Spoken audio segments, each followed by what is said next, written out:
you know what Hussein sent me? Because why, man? No. Because this guy, you know how like obviously this podcast we get cancelled a lot because we laugh at stuff we shouldn't be laughing at.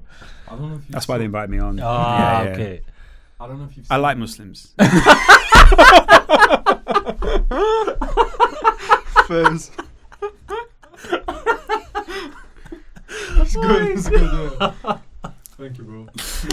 You seem like good people. Okay? I have Muslim friends. Get that at the top. I've got a Muslim wife.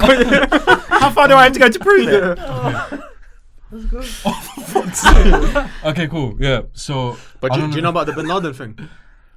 He was a good man. they drafted him third yesterday. He was sick of football. No, he was not. Is he not a good man? Is he not a good man? No. That's what we were trying to say. Like, are you on our side? Are you on our side? I thought he was misunderstood. Bin Laden was misunderstood. I want to go Robert Dingy Rapids. No. 4 bottles of bleach, please. That's my favourite comedy scene of all time. Yeah, so good. What voice have you got? IRA voice? It's such a good Swear scene, down, bro. Yeah. No, he tried to blow up the England subs bench in the 1998 World Cup. No way. Yeah, if only he'd succeeded. And Beckham, Owen were all on the bench. Really? Yeah, he tried to blow it up and then throw grenades into the stands. But anyway, we were laughing at that. No, laughing. We were laughing at That is funny. No. If you don't succeed, it's funny. If he succeeded, it's even funnier. It's still funny.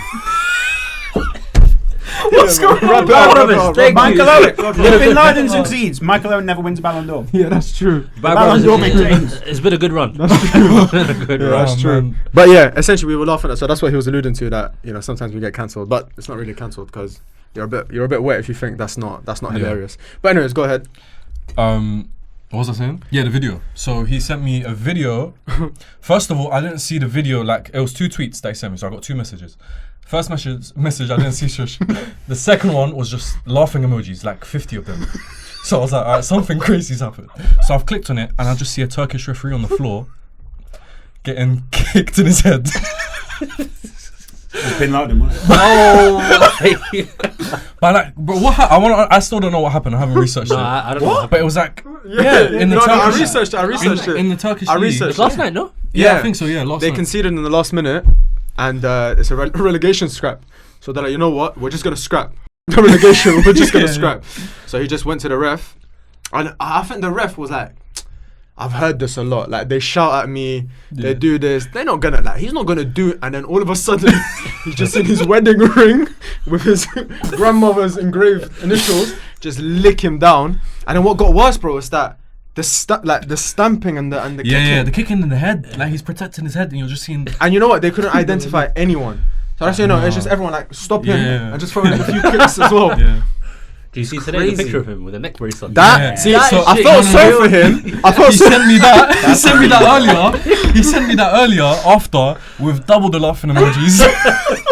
At first I was confused and then I put 2 and 2 together, but that's crazy. No, but that because he said he's overdoing it. Yeah, I was feeling sorry for him until then. He's claiming compensation. That's the WWE thing. I was claiming compensation. I was feeling sorry until then, because that's not even probably him. That's like the assistant or something. You just put him there.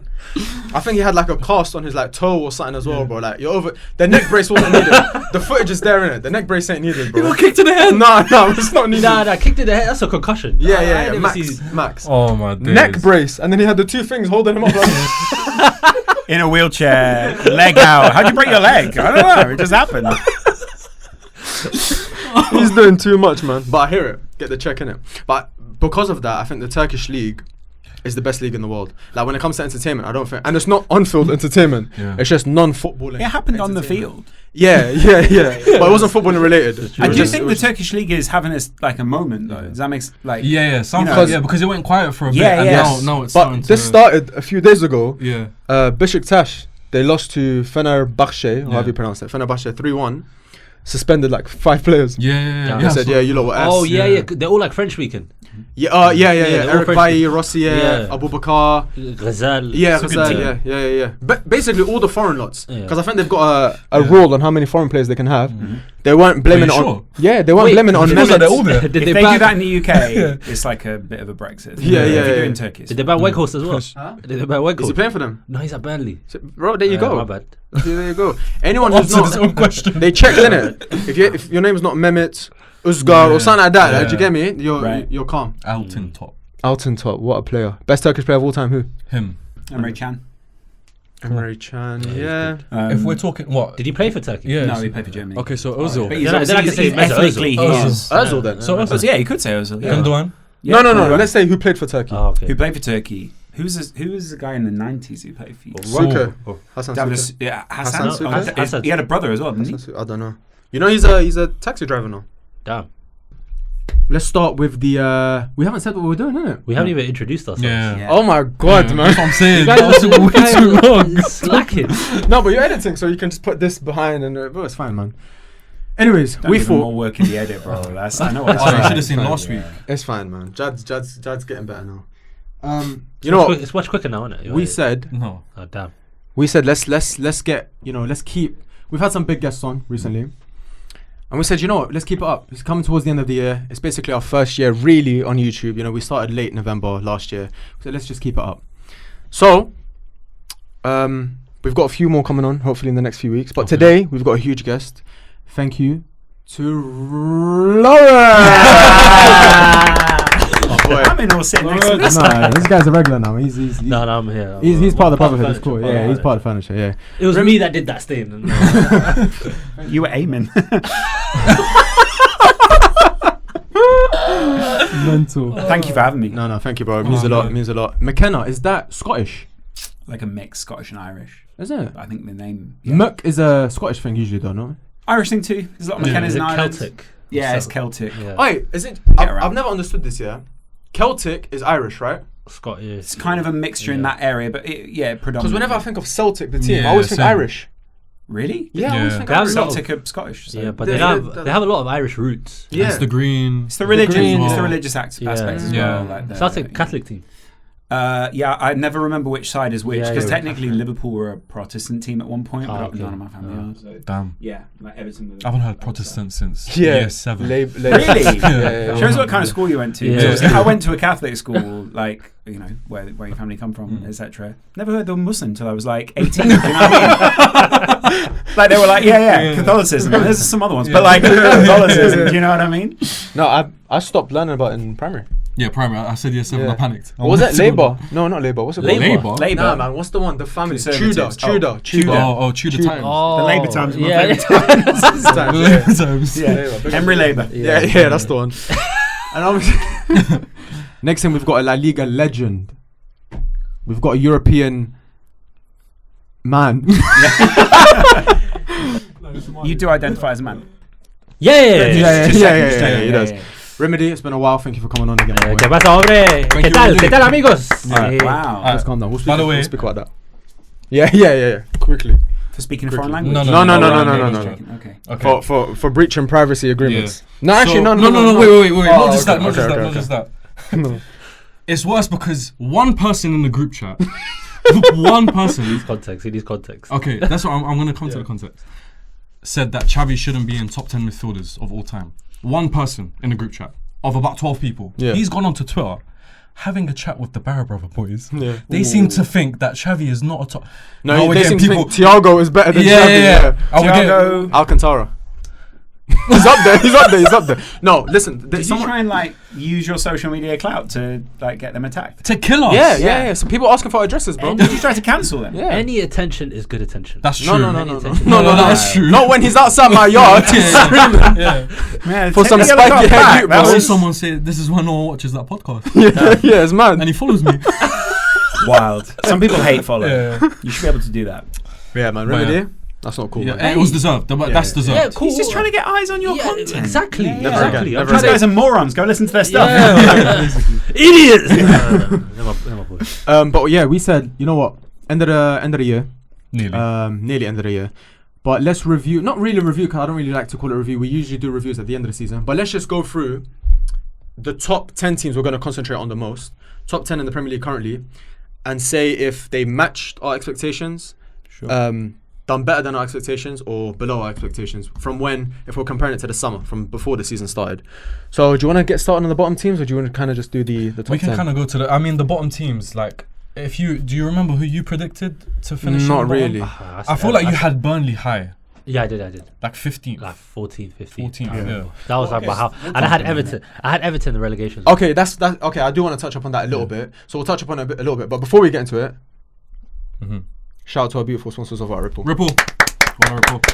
Thank you for sponsoring the episode, Ripple, and sponsoring us in general, and just supporting us, man. If you guys don't know, Jad, take a talk, please. If you guys don't know, just do it, man. Ripple is the better alternative to all your smoking, vaping. There's that ring. Shisha, yeah, there is. Shisha addictions that you guys have, or that your friends have, or your family have. Like we've always said, Christmas. That's actually nice. Yeah, bro, I'm telling you, bro, it's refreshing. Don't look surprised. Yeah. No, I've never had this Right, okay, flavor. yeah, This yeah. flavor. It's called Power. That's actually really good. It's called Power. Peppermint. That's their peppermint range. But anyways, Peppermint sounds lovely, bro, by the they've way. got passion fruit, peppermint. What's the other one? Pomegranate. Pomegranate, That's your the best favorite. one. Yeah. Added to Jasmine. They've got He's better, amazing for this. He's Yeah. really added to it. Come on, bro.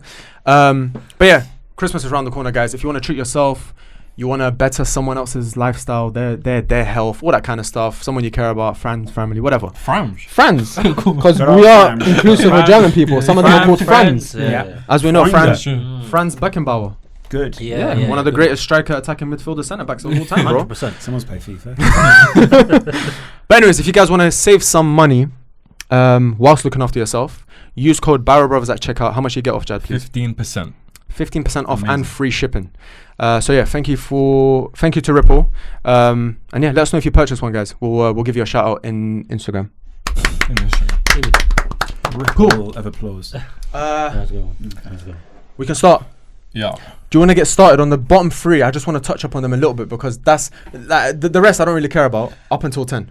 The bottom three, I find it funny because I think that was my bottom three Okay. from the start. And obviously the Everton thing I want to touch upon a little bit as well. So in the bottom three, I had Man United. So yeah, Sheffield United, Oh, Burnley, I thought they were in the Prem. Bu- Burnley. Burnley and Luton. Okay. Luton. I think we I had it expected. like Yeah. I don't know. It was those three though. Yeah. I don't know what order. All right, very quickly. Are Burnley being stubborn? What of company? No, Oh. with just the playing style. They Oh, know it's oh. kind of not working, but they're still doing it, trying to play out the back. Keepers getting pressured. To be fair, that's the players that they have. They can't really play another way. Can't they? Yeah, because they don't really have one of them like Sam Allardyce long ball. Stop it from going in there. Yeah. Yeah. You can't. Yeah. So they have to play that way, and obviously, I hear you, but at the same time, I think they're trying to be too sexy with it. But let them, because stuff takes time, bro. But the thing is with Burnley, when we predicted this thing in the beginning of the season, I did say, did I say it out loud? I think I said it out loud, but if I didn't, it was in my Probably head. I'll didn't. show you evidence. Well, it was you in my can't do head. this in a podcast. No, it was in my head. Gotta I'll say show it you. all out loud. It's No, not no, really out loud on a I'll show podcast. you evidence. I'll show you This evidence. whole thing of like, I thought it. We were all thinking it. No, I wrote it down somewhere. But young team trying to survive the Premier League, first season up, or for a lot of them, first season back up or whatever in the Prem. Very young team. Sometimes you need that grit and experience to just get you. Do you get me? Steep learning curve, isn't it? Yeah. And I feel like companies having that learning curve too. Like Yeah. just tactically getting. He's not even necessarily being like badly outthought. I feel like it's like minor things in a game. But that Game of margins. it seems now more recently where it's like, okay, we can kind of see the blueprint he's got. Yeah. It's just is like, what is it, like 5 points, a couple of points to get that, to bridge that is actually really hard down there. No, it is. I think the biggest improvement company needs to make is his swag. The style is Yeah. crazy. It is crazy. Really? Yeah, no, it's He's mad. learned from Pep. Pep's got no swag. No, but the hat with the suit, whatever Yeah, he's doing that there, don't work. that needs to go. That don't work. I think he just accidentally like pressed the wrong arrow when he was putting his suit together. Yeah. Like he's got a cap with the suit. But then Ronaldo did that once. Who? Cristiano? Yeah. When? But Cristiano When- can do it, bro. when Bale scored that goal, Bartra. What's the difference between Cristiano and company? Bro, What's the company's difference? head is Yeah. Ronaldo's whole family together, bro. Company did it in the modern era of the Premier League. Yeah, you got it there. Yeah, right, cool, man. Cool. Anyways, Do you want to talk more about Burnley, Luton? No, we don't need Yeah, to. they're not sexy enough. No. Luton are pretty sexy in a way, but yeah. like Ross Barkley. Yeah. Ross Barkley just came up at the wrong time in his Yeah, career. true. Ross Yeah, Barkley, if he'd have Ross Barkley came up in the era when Gerrard, Lampard, and all those guys were leaving the Premier League. So everyone was like, Ross Barkley, You're the going next. to be that Yeah, guy. yeah. Whereas if he came through now, everyone would be like, oh, you're the perfect 8, you're the Yeah, perfect yeah, this, yeah, you're the yeah. perfect that. And I feel like he's sort of proven that now in the way he moves, the way he reads the game. And let's be honest, like he hasn't really taken care of himself, which is why he's at Luton. Mm-hmm. He's probably one of the hopes as to why Luton get out of that situation. I kind of like watching. It's the reason I tune into Luton. Yeah, I'm like, oh, let's see what Ross Barkley's doing. I this like them more than I thought I would have. Yeah. I thought I'd hate them. I thought they were going to be like Blackpool. Was it Blackpool? When Blackpool came into the Prem, DJ Campbell, I think they had. Charlie Adam. Charlie Adam. They had a guy with a double barrel name as well. I know who you're talking. It was terrible. It was such a bad time. But I hated that whole like project. But I thought I was going to have that with Luton. But you know what? I'm kind of liking them. They've got ex-Man United player, I think, Mengi. That would make sense. Yeah. Is Chong? Is Chong there? Chong. Chong is Oh, there as yeah. well, yeah. Yeah, Chong is there. I think even though they've lost like Arsenal and City at home, I think that'll still give them confidence. Yeah, Like, they played well. playing at Bro, home. Bro, even at Old Trafford they played. Alright, Yeah. Old Trafford's not the best place to go. Like, it's Yeah. easy to go nowadays. But they still No, but put for up a them as real well, good yeah, fight, of bro. course. Yeah. I was gonna say, but with Luton, right? Is it against like the big teams they can set up, and then what if they're playing someone like yeah, Sheffield true. or Everton, like where they have to come out? It's a bit Then different. they do have some players who can play though, and they've got like Andros Townsend is there. Yeah. That's wild. They've And got it means a lot to him. like- Did you see it? Yeah, I saw that video. Yeah, it means a lot. Those are the type of players I want. Like when they're crying because they didn't get a move into the Prem or something. Like he's dying to stay in the Yeah. Prem, so he will fight his heart out to stay there. I think because he wasn't a very good pundit. Yeah. He Where was was at he? the Where World was Cup. he? Talksport. Talksport, yeah. That's BBC as Come well. on, bro. Come on. Yeah, Yeah. come on. Damn. Clearly not good. Yeah. But anyways, cool. Luton. Where's Burnley? Not Burnley. Everton. Everton right above Luton in 17th. Okay. Yeah. I love Sean Dyche. Yeah. No. Bro, I'll take him at United right now. No, I swear to you, bro. I think You think you play shit he is football unreal. and you want You're Sean saying the Dyche? wrong thoughts out loud. Yeah. The ones that you think you should be saying, you should be doing the opposite. Yeah, keep No, it with Right. no. Man United. Yeah. But no, do you remember what I said this last, like, whenever, innit? But I said, give that guy a project, give him some money. Bro, you lot aren't deep in it. He got Burnley to 6 a few years ago. And they were only spending, like, net spend of, like, minus 4 million. Like, the guy was starving and he still got them to 6th. And then when he got to Everton, I was like, cool, like, things are looking good for him. Hopefully, you'll have a little bit of budget to play with because they did in past seasons. It's gone to shit and he's still getting, bro, 3-0 to Newcastle at home. And then who did they beat? Chelsea? Recently? Yeah, yeah, they everyone smoked beat Chelsea. Chelsea. Even against United, like, they put up, like, I don't know, 3-0. man. Newcastle as well. Yeah. They beat Newcastle. And they beat Forest, Yeah. and they beat Palace, and they beat Unreal. Burnley, and they beat West Ham, and they beat Bournemouth. I think if it wasn't for that deduction, they'd be like, 9th. 4 points out of Chelsea. Unreal, Yeah. bro. Five Maybe Dyche 10th, is sorry. sick. Yeah. Dyche is amazing. No, You know- genuinely. You know, I made a video, right, on Copper 90, and I said Sean Dyche is like, I made this at like end of 2021, around this time, and I was like, Sean Dyche is top 5 managers in the Premier League. I was Yeah. genuinely being serious. Yeah. And I said Marcelo Bielsa was mad overrated. I got so many DMs from Leeds fans saying, you don't know what you're doing, all this kind of stuff, and then Bielsa got accent. sacked like 2 months later. It's perception, bro. And they were like, give you, what's your address? These Leeds fans Yeah, are yeah, mad with me. They want So to what fight you Leeds did fans. to us basically with the tweet. Yeah, cool. Cool. Nice, bro. Yeah, Thank Copper you. 90 did me the same way. I did you. Yeah. Yeah, what do you think about Dyche? I like him. I think the question with him was whether he could like put together a consistent team. I think at Everton, because Everton have got so much inconsistency around the club, he's kind of managed to get to that point now. I just think it's such a shame he's got those 10 points taken off him.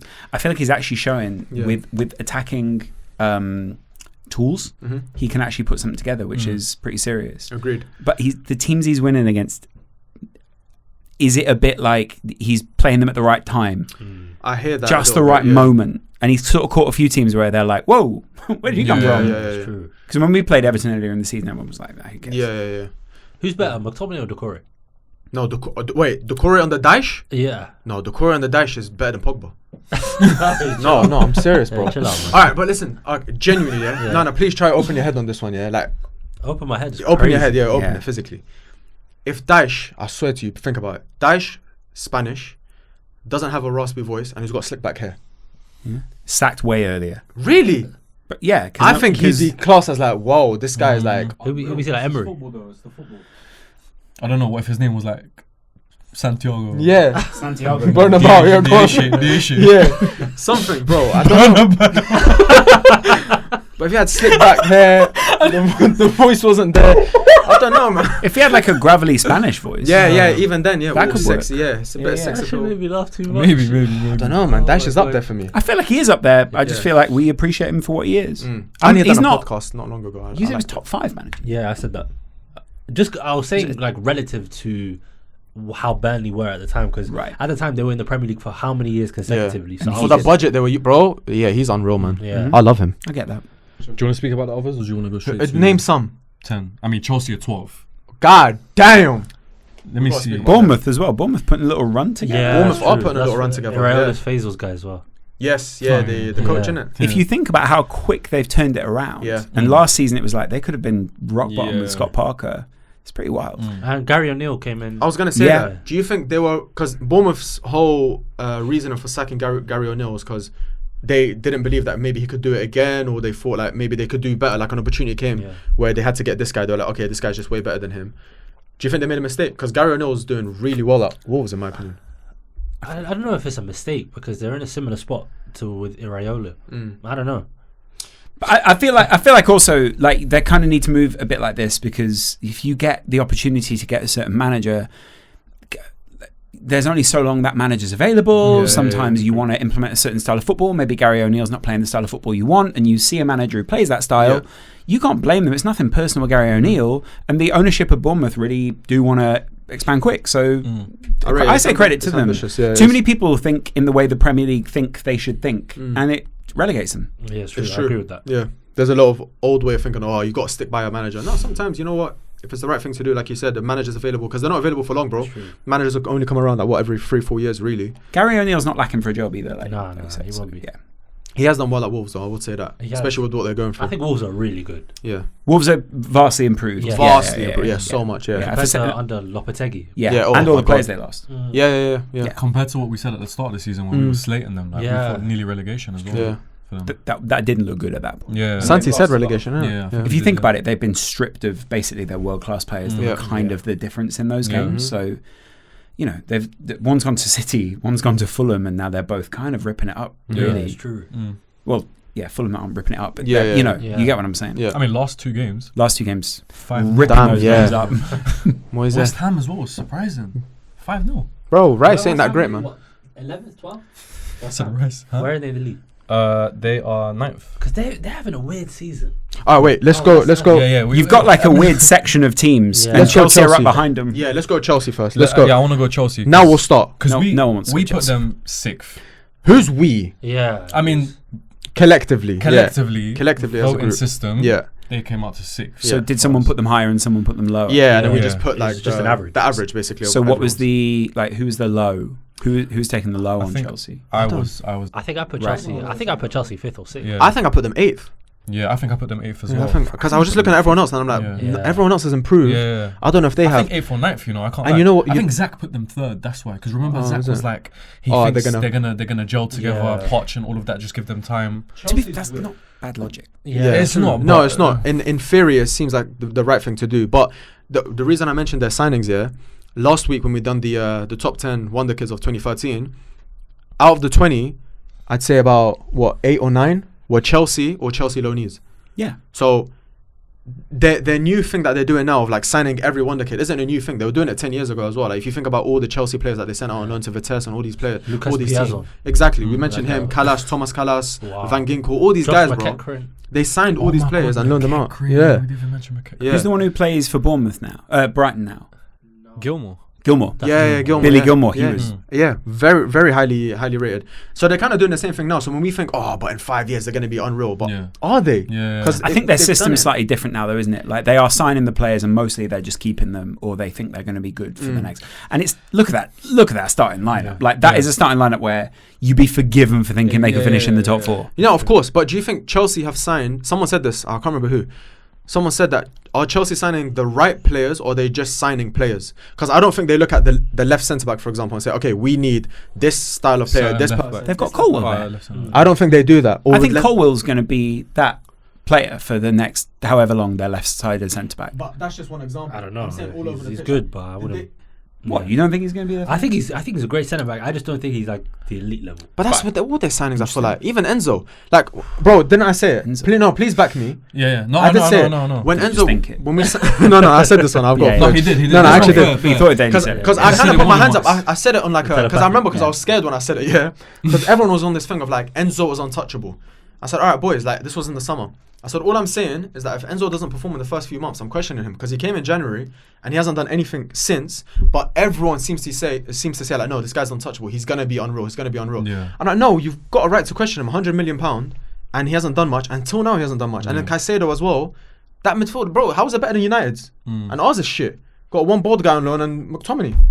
You know, with Enzo, right? I feel like we've been gaslit into thinking that Enzo is this unbelievable player. Then we look at him and we're like, it's not hitting. No. And I don't know where it comes from. Like you know mentioned what? him. No one watched him at Benfica. Yeah, Of course agree with no that. one did. People And then he won a really World Cup. Yeah.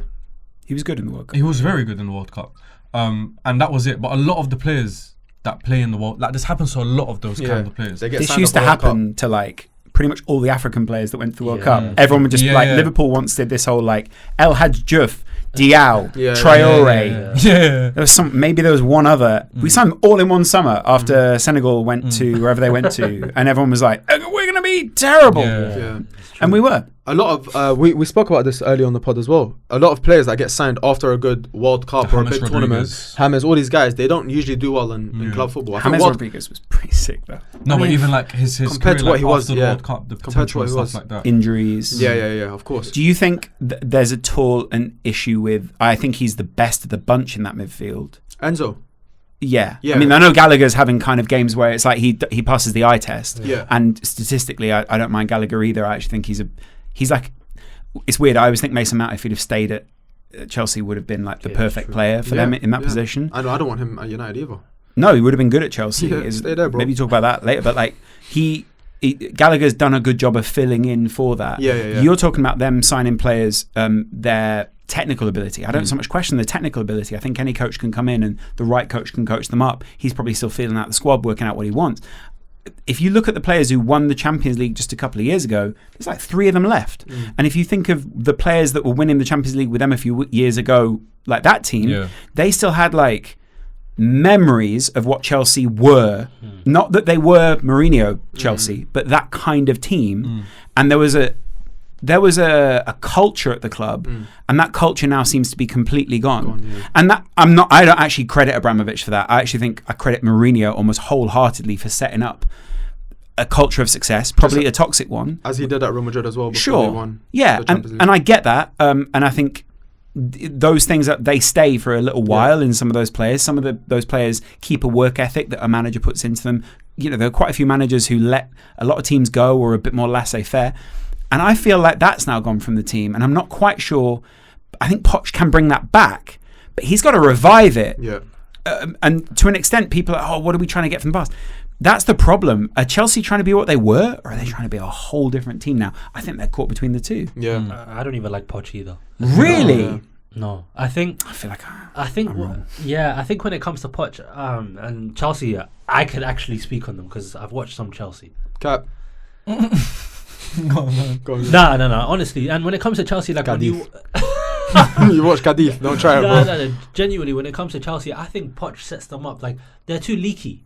And for me, when you come into a club, the first thing you need to sort out is the defense. And you can't be leaking as many chances as Chelsea do. In every single game, you're just seeing a random guy run through Chelsea's midfield like it's nothing. So obviously you need to attribute blame to like the players, the owner, but Poch hasn't really like covered himself in glory either. Yeah, of course. So, I feel like the owner is not to blame here. And the only reason I say that is I don't think we can name a signing where I go, technically he's bad, age-wise, profile he's bad. I can't name a player they've signed where I think that. I agree with that, and that's kind of what's making me question it. It's kind of like that makes me question it even more because I don't think they look at the starting 11 and say, okay, Poch, what do you need? Left winger that can do X, Y, and Z. Your striker can do X, Y, and Z. Your midfielder can do X, Y, and Z. And then maybe a left winger's on the market who's 29 years old playing in this league or whatever, but fits that criteria to a T. They'll go out and sign him. I think they're just looking at left winger, maximum age 23 or 24. Potential over, like, do you get me? I feel like they're just looking at who's out there and then just bidding. Though. Personality is a real aspect to it. Like if you look at all the if you look at Pep, as soon as your personality doesn't gel with them, you're out. Cancelo, probably the best, if not one of the best fullbacks in the world at that time. Sold by Pep Guardiola. Same with Klopp. Same with any of the top 4 managers. And it's what Ten Hag should be doing. It would be allowed to do at United. If Poch is given time to clear house, or given the players he wants, given some of maybe some of the, I kind of want this guy, I think he does good. Go on, who's 10th? Oh, well, 10th in the league now is Fulham, but I wanted to say who we put 10th, Brentford, who are actually I think 11th now. No, but let's talk about the actual league. Who's in the actual league? Fulham. Yeah. What do we think about Fulham? I haven't watched a lot of Fulham this season, you know. Nor have Nor have I, but the last 2 games, I know. They started off bad, I know that. Yeah. They drew against us somehow. Yeah, right. Picked it up. Andres Pereira, I've always liked. Iwobi's doing well. Tosin, the centre back, the Nigerian boys are doing well at Fulham. Did they? I like no, Marco they Silva lost. a They lot. ended up losing against Liverpool, right? Yeah. Was that 3-2? Yes. Yeah. Yeah. No, 4-3. 4-3. Oh, But 4-3, Fulham yeah, were in right. the game as well. Yeah. Aside, Yeah. Let's be real. Fulham weren't really in that game. Like Fulham, I watched that full 90 Yeah. minutes. They were in the game did. because we allowed them to. Yeah, be. really Yeah. good. And watched X. Yeah. He just looked at X. No joke. But if when I was watching the game, I was like, okay, yeah. But every attack they scored, and it was really weird because everyone was like, why are you just letting them do that? Yeah. But we didn't have a Was starting that- goalkeeper. yeah, that's what I was gonna say. I feel bad for that kid, but Yeah. Kelleher's a good goalkeeper. I don't care that much about Fulham. Do you care that much about Fulham? I don't really care too much. I like them. I like the manager. Yeah, I've been to Craven Cottage. Nearly. Did I tell you? I couldn't. No, I don't want to hear it again. Have I told you? Yeah. Oh, You couldn't what? get through the gates. I couldn't get through the He was gates. that fat. It doesn't matter. I used to be overweight. I used to be that overweight. I couldn't get through the gates. Wow, bro! How'd you get- Congratulations. Thank you. how'd you get in? I had a big jacket on as well. Yeah, so I They, got they in. took the side of the stadium off. No, from my- I swear to God, I thought they were gonna have to open the car park. I didn't know My it was- life. yeah. Bro, I swear, I was stuck in the thing, and I was Yeah. this will be my lowest point in life. And if they have to open the car park gates for me to get in, I'll actually cry. Damn. But thankfully, I got in, and then the seat broke that I was sitting in. Damn. Nah, it didn't, but it nearly did. Bro, congratulations. Thank you, bro. That's wild. Yeah, appreciate it, man. Some Jerry You Springer shit. should have seen Jad before as well. Right. Yeah, he wasn't not even here. Like, you could see just straight past him. Malnourished. Yeah, very Okay. malnourished. Anyways, big up Fulham. 9th place, West Ham. West Ham have surprised me. West Ham a bit weird this season. Lost too. Rice. Yeah. Let's not forget that. I think we put them low with us as well. Like we didn't Yes. think they were going to be Yeah. anywhere near the top 10. Oh, you don't know. I They don't didn't. know. They didn't sign a striker, really. They didn't, right? No, they No. didn't. They didn't. I think what they wanted to do was get Ward-Prowse and Harry Maguire and just be like a threat. And McTominay as well. And Oh, yeah, McTominay. McTominay. Yeah. I wouldn't have minded that. For them, I don't mind that. Ward-Prowse, I promise you, I'm taking over Mount. Do you know how many times you've said this, bro? You're not tired of saying you want him at United? You know when someone praises Ward-Prowse, this is like such a pet peeve of mine. Yeah. Go When on. someone praises Ward-Prowse, Yeah. the only thing they say is set pieces. Tell me, all right, you tell me something see that. that Ward-Prowse is good at without saying Celebrations. set piece. See, no one can ever From the say set pieces. Rebound goals. no one can ever really say what Ward-Prowse is good at, but he's a good Leadership. player because he's all over the pitch. Yeah, that's what I like about him. He's just like And box he's to got a box. special card on FIFA. So Box to box. I feel like there is a bit of an issue around the fact that no big club did take him, though. So it kind of makes you think, can he perform at a very elite? It's true. Maybe he could, but like, I don't know. He's kind of proved that at West Ham a little bit. To lose Rice is a big true. loss. Suchek has come in, looked a lot better than he did last That season. guy's not a real guy. Yeah, I don't know how he's doing well. You hate him. They're still living off Antonio somehow. Like, who else is putting in performance for them? Who's Antonio, by the way, should get Hall of Fame everything at West Ham. Hall of Fame Yeah. mid-table. Wow. Yeah, no, but him at West Oh, Ham, okay, like for okay. surviving that long, Yeah, and doing what he's done. At Bro, West Ham. he started off right wing back, bro. Yeah, but that's what I'm saying. He's For- unreal. for them, he's Zuma's had a good season. Jared Zuma. Bowen. Yeah, Jared Bowen Bowen. needs to Bowen's- step up a little bit more from my perspective. Yes, like, I yeah. felt like he was really going to Yeah, it's like true. kick on this season and be like, Last wow, season he was I'm very going to, impressive, yeah, yeah. yeah. And then, who else have they got? They have four names. Kudus. oh, Yeah. Kudos to him. Yeah. he's been amazing. What a signing, man. That was a good job. That was a good one. Fan of him. What do you say? Yeah, Kudos kudos to to him. him. Good fun. No, yeah, It's that's good one. Mute all our mics when he says it. Let the focus be on him. That was good. Good on, because we overspoken it. Yeah, big up West Ham. Where are they? 8th? Ninth. 9th. Yeah. Overachieved, underachieved, perfectly achieved. overachieved. Exactly where we thought. Yeah. they would. No, I think overachieved. Oh, yeah, Overachieved actually, for me. compared to our expectations. Yeah. Yeah, Yeah. Overachieved. Yeah, Losing go Rice for it. was huge, bro. because of Rice especially. Bear in mind also last season, I think the narrative was like that they papered over the cracks with the long going into Europe for a long way. Yeah. They almost got relegated, basically. Yeah, Yeah, they didn't do yeah. well in the league. At all. Yeah. Until like very March. I'm overachieved. surprised They just- Moyes survived as well, 'cause a lot of Overachieved, West Ham fans that I know personally, So- the one, I was gonna say, bro. Yeah, the one he wanted him gone. Yeah. Like, badly. Alvarez as well. Big up to That's Alvarez an and Alvarez. That was down to their ownership was. Big up So I think one of their owners died last season. Yeah, David Gold. David Gold died last season. And We laughed at the wrong time. Laughing at something else. I'm saying big up so much. You know that guy who eats the beaver. Bevo, have you seen him No. on TikTok? I'm gonna show him after. You've probably seen his clips go viral, man. But he just says big up to Laugh at the everything, same innit? time. So I've been saying that. Oh. It's in my vocab. I need But to yeah, stop. Gold. Big up Gold. What's it? No. big up David Gold. Yeah, yeah, David yeah. Gold. RIP, man. Yeah. RIP, man. Seemed like a nice guy. Yeah. Who's the other owner? Sullivan. Sullivan. David Sullivan, the porn baron. Yeah, that's what I was gonna say. Did he make his career off that? Yeah. Porn. Yeah. PORN or PAW? What do you think? PAW. I think he's a good No, guy. no, No, because no, that wouldn't be as interesting. David Sullivan. That Yeah. was David him. Sullivan was like big Mr. as- Boobs. Like, do you have Yeah. like links? Damn. No. I'm To be just- fair, it was mostly like VHS and magazines, Oh, so okay. I feel like it's not I really. What's gold? know, What's I know gold Jad number? when he was younger. You know the top shelf. Yeah. They had to drag him up. Drag him out. It's mad. As a 6-year-old. Nice. Alright, who's next? Sadly, Sadly, David Gold. David 8th Gold. place, Brighton. I ain't watched Brighton this season. They've been. Have you watched They've been anything? No, underwater. genuinely. No, they've been. Brighton, I've not watched at all. Jad, you can back me on this. What did I say about Brighton? I don't know. Cool. So I said, and I said it. That Lawrence, they I actually fall said off. it. No, I never said fall off, Yeah. but I did a little bit. I did a little bit. So what I I know you said, had for breakfast. Yeah. I said, we've seen it time and time again when a team has done a team that's not naturally part of the top 6 or whatever, do really well, perform like amazing, whatever, get into the top 6, maybe even close to top 4, and then the following season they all seem to struggle.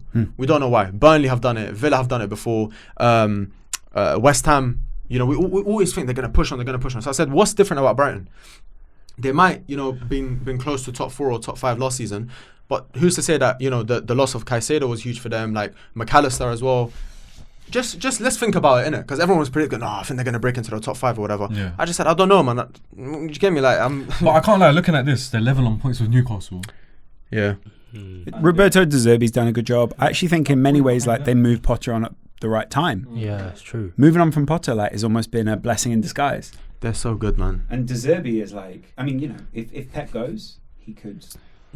So I was watching, you know, Guillaume Balaguer, right? Yeah. The Spanish guy. Mhm. He was basically saying if I haven't seen him in If years. Pep He's went- fully Spanish now. He's fully Yeah. Spanish. nah, he was basically He saying listens like, to Talk Big Spot. yeah, but when Pep goes, He listens to Talk Spot. nah, he was basically saying when Guy Pep, Spot. sí, pero creo que Yeah, no. go. When Pep goes, Yeah.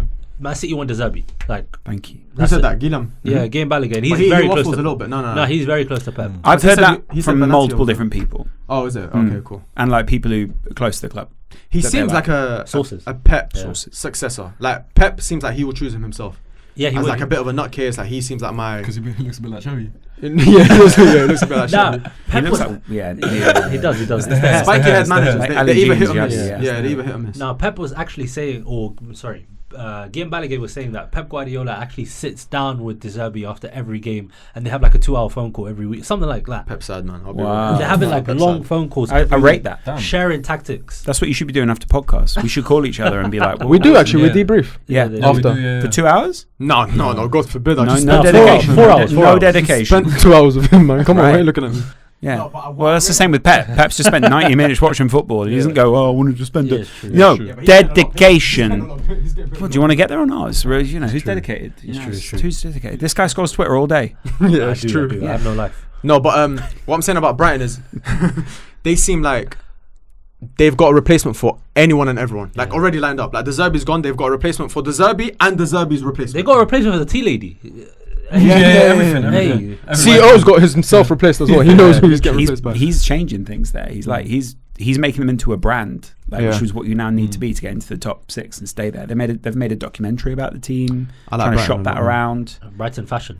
Hey, you'll be wearing Eagles on your chest. Don't know Eagles. about that. Oh, that's their rivals. I'm a Seagulls. Yeah, they actually Brighton and Crystal Palace. Yeah. Mad rivals. Yeah. hate each I other. have to Yeah. at him, by the way, and tag him in. Yeah, cool. Yeah. Get me. Crystal Palace. What did he say? Yeah. Your address is getting leaked. Try go to the beach. See what happens. Seagulls aren't very threatening. I don't know. What? It depends. You haven't seen the ones near my school, man.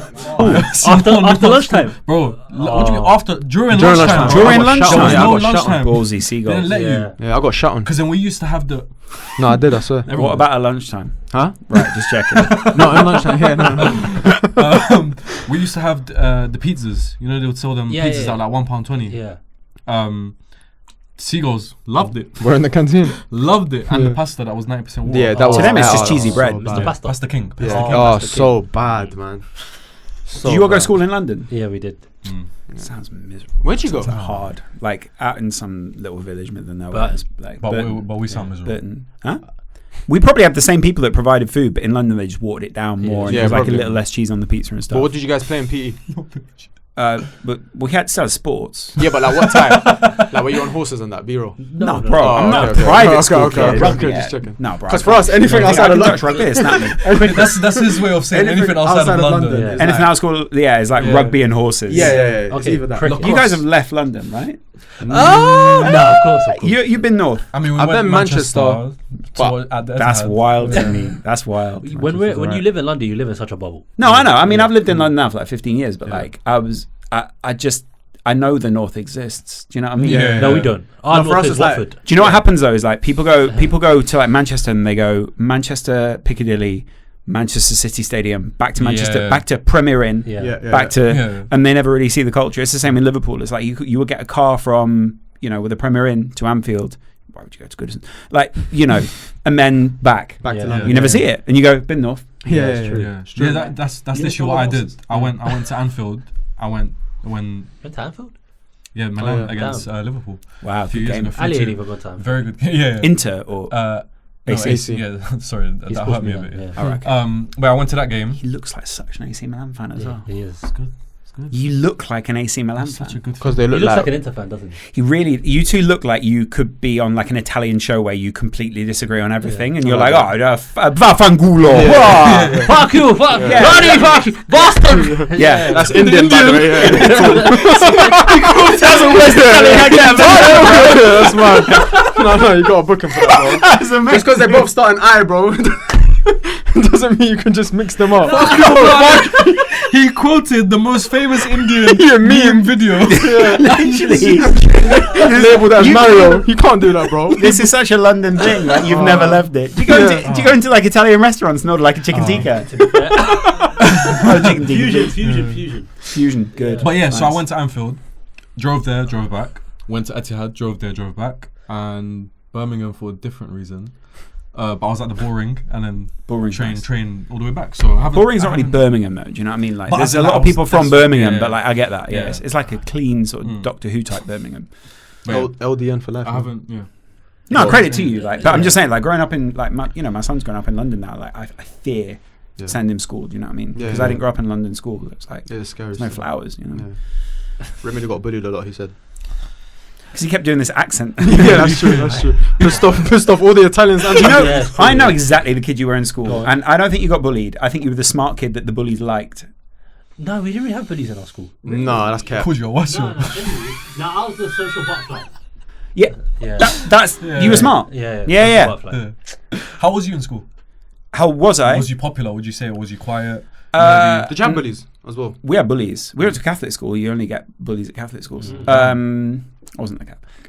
I was like the atheist kid in school. So it was like because it was Catholic. Yeah. It's easy to snipe at the Catholics. Damn. No, it is. Bro, if I went to a Muslim school, I'm not being atheist, and I'm not sitting there going, "Well, I think there's a few issues here." But like, I thought I was the smart kid.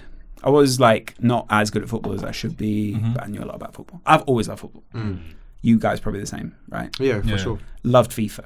Yeah. I won a FIFA 04 tournament Damn. in the Bullring in Damn. Birmingham. Wow. Damn. They come over to me. They were like, "Do you want to win a Patrick Vieira shirt?" I was Oh Patrick my Vieira was God. on the front He was cover on of the the cover, yeah. in that era where it was the Nike kit Yeah, with yeah, the yeah, yellow yeah. piping. Yeah, Yeah. O2. My friend and I were like, "No way! Yes, I Yeah. do." By any chance, was Egg the Davids on the cover?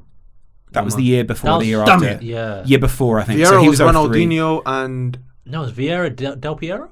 03 was my first ever FIFA.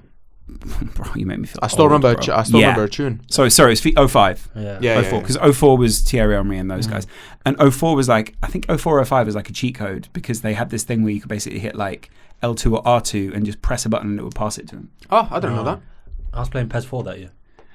I had PES 4. Yeah. PES 4 was one of the Unreal. best games of all Yeah, time. unreal. PES 4 to 6 was one of the best goals. Yeah. You're 4. Yeah, but I played career mode when I was like 4 years old. That was one of Master the- League. You remember Master League. Oh yeah. Just being able to take a Can't memory believe card to another kid's house with Oh, your team on it Oh, and go, that's Show him, best thing. yeah. take a load of Oceana, boy. Yeah, yeah, Yeah. Then you have all the names like Castillo. Yeah. All these other guys, Miranda. Yeah, bro. Yeah. North London Red. Nah, man. Yeah. Best time ever. Liverpool blue. That was the best Merseyside era. blue. So you're So I'm doing this Pro Evolution. I'm doing the FIFA tournament now. EAFC Yeah. for the clip. You can sponsor the podcast. Yeah, you can. And I'm like, oh my god, I'll get through round 1, get through round 2, round 3. This kid gets a penalty against me, right? And I notice as we're about to take the penalties, you can't move the control. You know, now in FIFA you'd be like, Yeah. "Oop," Oh, it's just because it's stuck. We're on the things. yeah. And when I go, I've I'm seen like, it. and back then you just press the direction and Yeah. he does this before the penalty. He's looking down. He's trying to look at what direction I'm going to go. Damn. And I save the penalty, right? Mhm. Go through. Win the final 1-0. Easy. Oh. They go, here is your Patrick Vieira shirt. Bring out the shirt. It's a shirt with Patrick Vieira's face printed on it. Oh my Bro, god! I just spent my 2 hours in the bull ring God. for a shirt with Patrick Vieira's face on it. Not even signed. Like, you know, if it was signed by Patrick Vieira, I'd be like, yeah, cool. I gave it to my mum to like wash things with. Imagine it was just Patrick Vieira like this. Bro, that's what it. To me, that's what it felt like. Yeah. It felt that way. You're It not felt- even an Arsenal fan or nothing, so you're like, bro, what the f- does this mean? that kit was sick though. So No, I was the like, if I kit, can the get kit, a if you Patrick got the Vieira kit, shirt- yeah. if I got the kit, I can play it at the park. Yeah. We're parks that you can go play football in. Oh Yeah. my god. All we Yeah. had was cages. Barra Bruvvas FIFA tournament. That's Yeah, it does need to be done. But when I played Jad, his arms go numb. Oh, Jad played me. Like, Yeah. No. I swear to God, do your arms go numb when I play you? My, How'd your arms go no, numb? my hands went numb His hands when went I played numb. him. The pressure was so Were you that tough. nervous? Yes. No, but I beat him. No, you didn't. Not that game. We drew. Oh, You know FIFA gets something. No, sorry, EA Sports FC. EA Sports FC. Bro, I'm Yeah. attacking, bro. It gets If such I'm a- attacking and I'm one-on-one with the keeper, and then you hear your opponent go, my hands are numb, my hands are numb, my hands are numb. That's something I'm Jad thinking would that do. he's having a stroke, and Memphis Depay is thrown goal, bro. Wild, bro. You don't care. You ran past my keeper. You ran past my keeper. Did a pass back. Scored open goal. Get out of here, Get man. that check though. No, it's something wrong with my hands, man. Couple when I get anxious, Yeah. it's anxious. I go like proper. I It's can't like feel my hands. arthritis. Wow, this podcast took a time. Yeah, alright, let's go next. Let's go next. Doctor. First, all right, 7th, Newcastle. Damn. A lot of Newcastle's injuries. Yeah. Who have they got injured? Not so many now. I know Botman, Trippier flipped and said like, "Oh, do you know who got injured?" Blah blah blah. Botman, goalkeeper, obviously. Yeah. I think if they have a consistent goalkeeper, That was although, recent though, right? Just like yeah, last- just a couple of games ago. Longstaff. Yeah, Tonali's. Yeah. Heavens. Tonali's Oh, mentally Tonali's, injured. yeah. You can't kill him off. For this season, we'll be back next The year. Italians might. Yeah. Yeah, true. Or the Indians. Yeah, sure. Yeah, he's not fearing it because he's like, oh, it's just some Indian guys. Next thing you know, he's gone. Yeah. Anderson, I think, was injured. I looked at their injury list the other day. It was quite extensive, and I think they've had like different roles that have been injured. I get what you're saying though, because I feel like maybe they're using that as a bit of an I excuse. feel like they are a little bit. Because everyone's had quite a few Everyone, games. yeah, that's what I'm saying. Like- Everyone's had injuries. And they tactically, I feel like they've been outthought a couple of times more recently. I just feel like they could be better. They could be better. Yeah, that's when I'm thinking about like our first thing of like expectations, above expectations, below expectations. I'm leaning towards below, but maybe they are hitting expectations, but maybe below. Like if I'm leaning towards anything, now, I think compared to what we said, it's definitely below because we said 5th, which isn't too far. But everyone off. said that, for example, Newcastle, they were going to fall off anyway because they have Champions League. And low-key, fall off is a strong word, but they're not up to the level that where they were last season. Yeah. I don't know. It's a weird one. I think the Euros, after the Euros, I think Southgate's probably going to go. I think the FA will probably look at Eddie Howe for that. Wow, for that that's job. not bad. Yeah. Or Pep.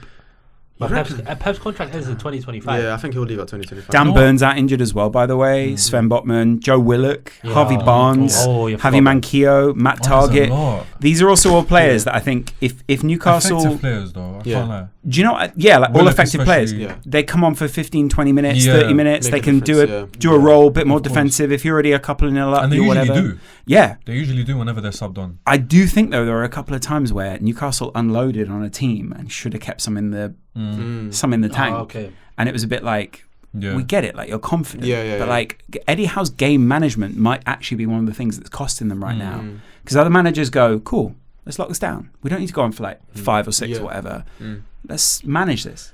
To be Yeah. fair, I think Newcastle, their home record, they're third. They're away, they're like 16th or 17th, Yeah, something crazy. away like isn't that. great, yeah. Away from home, they're not that good. Damn. They'll still come to Old Trafford and get a result though. Yeah. Didn't they do that in the No, cup? Carabao. Yeah, that was in the thingy. No, we played them in the league. Yeah, they At beat St. you as well, James's. no? Yeah, they beat us. Yeah. Damn, you lot shit. Newcastle were. No, but that's expected. To be Yeah. fair. It's not really. St. James is a tough place to go, even when they were ass. No, it no, was a no. tough I'm place. not saying that. I'm just Yeah, saying you yeah. lot I shit. I just say- wanted to get that in. I say we'll beat them. Thank you. Yeah, I think you will beat them. Yeah, we will beat them. Who? AC Milan or Arsenal? No, not AC Milan. Oh, No, AC Milan won't beat them. No. AC Milan won't beat. Newcastle. I don't think they will. yeah, of course they will. At St. No, James's. they will. No, you lot. No, I'm they putting it won't. out. Yes, they will. No, you lot are bad. Can Newcastle still go through? Yeah. Yeah, if they win, they're through. Milan can go through, bro. No. Why don't you say also? I know we'll lose against them, and then you can edit the one in that Yeah, cool. Yeah. We're gonna beat them. We're gonna lose, and then just Yeah. bring that. Yeah. we're gonna beat Newcastle. Yeah. We're gonna beat. No. I'm We're not gonna editing nothing. We're gonna beat them. Okay, Alright, wow, cool. okay, good. I like Plan of it. business. Watch. He's gonna use an AI voice instead of beat. lose. Yeah, exactly. We're gonna beat them. Wow. Watch. Cool. Let's see. Watch. Anything else to add on Newcastle? I just think they didn't quite get the targets they wanted in the summer. Yeah. I think they got in Lewis Hall. Lewis Hall. Yeah. That was And a good signing. there was a good signing.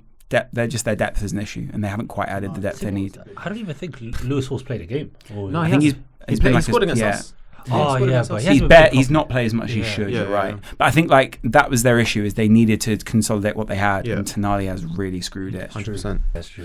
Yes. So 6th place is Man United. Come on, you dead guys. To be honest, everyone's already said how they feel about Man United. I think like I haven't. the floor's yours. No. This is gonna take time. You always do this. Sorry. No, you know what? Going into the season, let me just say this. Going into the season, I was very, very, very happy with last season, considering everything. Considering Ten Hag's first season, summer was a bit of a shambles. We looked like all over the place. The Ronaldo situation, signing Weghorst as your backup striker, like everything looked terrible, but he still managed to get fourth and play a style of football that maybe he didn't want to play. Ten Hag, obviously, we're talking about. Maybe he didn't want to play, but still did and forced it, and we got top 4. I was happy, yeah? Then, going into this season, I said, all right, cool. Anthony's going to be second season. He's going to be much better. De Gea, apparently. I was always against, like, replacing De Gea as one of the first things. I think we had a lot more problems, but cool. Replace De Gea, ball playing goalkeeper. That should be good. Colossal performance in the Champions League final. Like, this guy should be good, yeah? Mason Mount, someone to maybe take the burden off Eriksen. Eriksen can go. You got Casemiro, you got Mount who can kind of transition that play from defense to attack and, you know, runs a lot, whatever. I was like, all right, cool. Like, you know, people are saying, oh, this is going to make a huge difference. You're going to be playing amazing football, blah, blah. I think this is looking great. Our defense was amazing last season. We just needed more goals. We signed Rasmus Højlund, one of the most promising strikers in Europe. No, in Europe, like, he was one of the most promising strikers, like highly touted. Yeah, I wasn't ever convinced on any of these signings, by the way. But I just said, you know what? I'm just gonna see how it works. It's been ass. Like, no, it's like it hasn't even been bad. It's just been like such a step back from last season in a sense that we don't look like we gel at all. Players have regressed. Is that the right term? It's regressed. Players have regressed.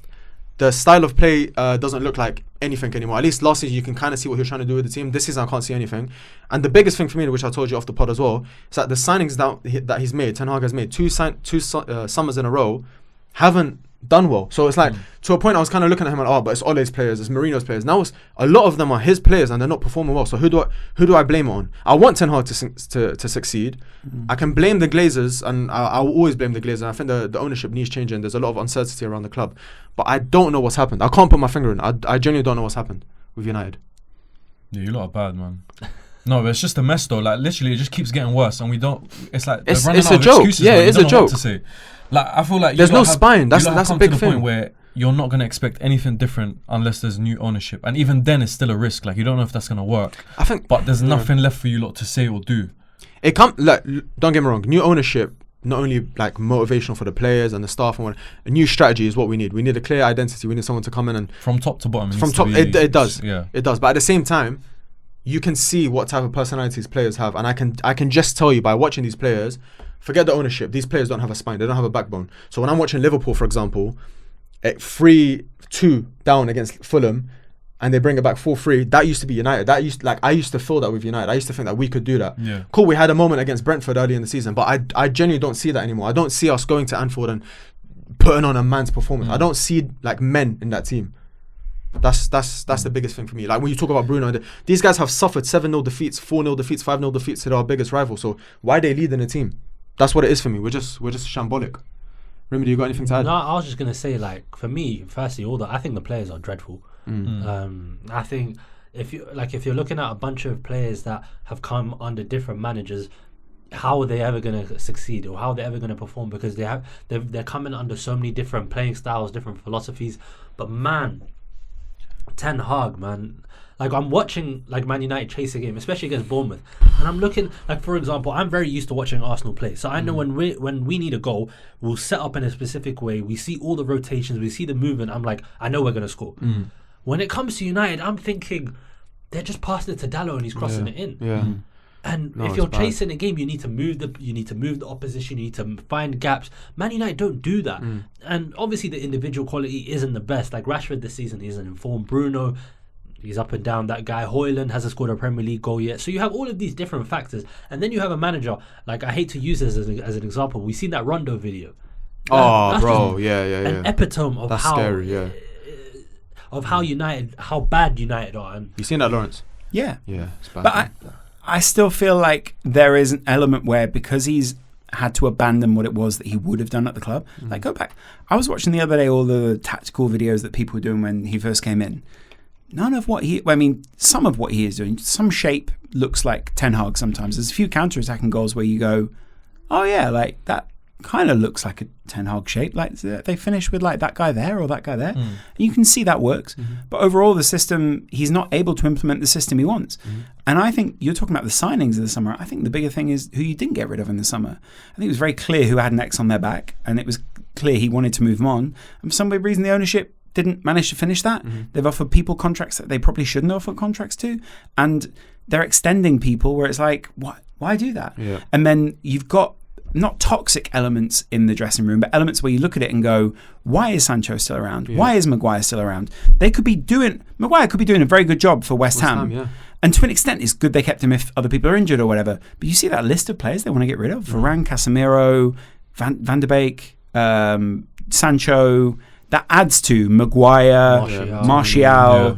There's basically 9 people in the team that you could probably get rid of and you wouldn't miss, or you could basically just get anyone else in and go, it's like for like. So how can you expect someone to perform at a very, very high level, which is the only expectation at Manchester United, which is also weighing very heavy on the team right now, this massive expectation, and have basically no idea of what your identity is as a team, or not be anywhere near that. He's also in a holding pattern for when Sir Jim or whoever it is comes in. So his whole team is now basically just going, well, we'll wait and see. On hold, yeah. And I think at the very top level, I don't know how you motivate those players and go, week after week, go, well, maybe you'll keep your place when he comes. It's like, you don't know that. Yeah. We don't know that. We don't know who's going to be off. We don't know what he's going to do. This whole team is in purgatory right now. Yeah. And we're blaming Ten Hag for, which I get, like, he could be playing better tactics. Yeah. But realistically, really, this team is waiting for a sale. Yeah. And I think, added on top of that, I think a lot of the United players probably had an outside thought of, what if the Qataris come in? What if we get owners who might not be like the nicest people in the world, but might be really like take us to the next level? McTominay's thinking, I'll be the guy that sticks around forever. I'm the heart and soul of this team. And the same for all the academy prospects. And then weirdly, like, why are you not, putting a favourite star over Mainu or whoever and just being like, we'll play him, see what happens. And your club captain's a mess. Yeah. Yeah, 5th place, Tottenham. Damn, it's the history of the Tottenham. They've been good. They've been very good. I think it's clear that, when people talk about injuries and stuff, that's the perfect example. As soon as that happened with Madison and obviously was it the game against Van de Chelsea? The game off. Who did he play off? It was against Chelsea then. Yeah. Because Romero, Chelsea, Romero got yes. sent off. Udogie got sent off. Them two got injured. Yeah, yes. and bro. After that, Yeah. Udogie, by the way, new contract 2030. a few months after signing him. Well, Yeah. joining the team. Yeah. By the way, we have just slagged United off. They're 3 points behind Spurs. Car United. yeah, that's what I'm saying. It's But weird. it's flattering. weird. It's flattering. Like, but it is crazy. Like, perception is everything. Yeah. You look at United, it looks like a mess. You look at Spurs, oh, it's so happy Yeah. and blah, but it was only 3 It's points. flirting versus harassment. Yeah, it is. Yeah, It is. true, It genuinely true. is. But yeah. it did change so quick Yeah. with that new coach coming in. And, you know, it's not like it's not like everyone's like brand new. There's a lot of players there that previously you would have gone, oh, he's not going to be here for long, blah, blah, blah.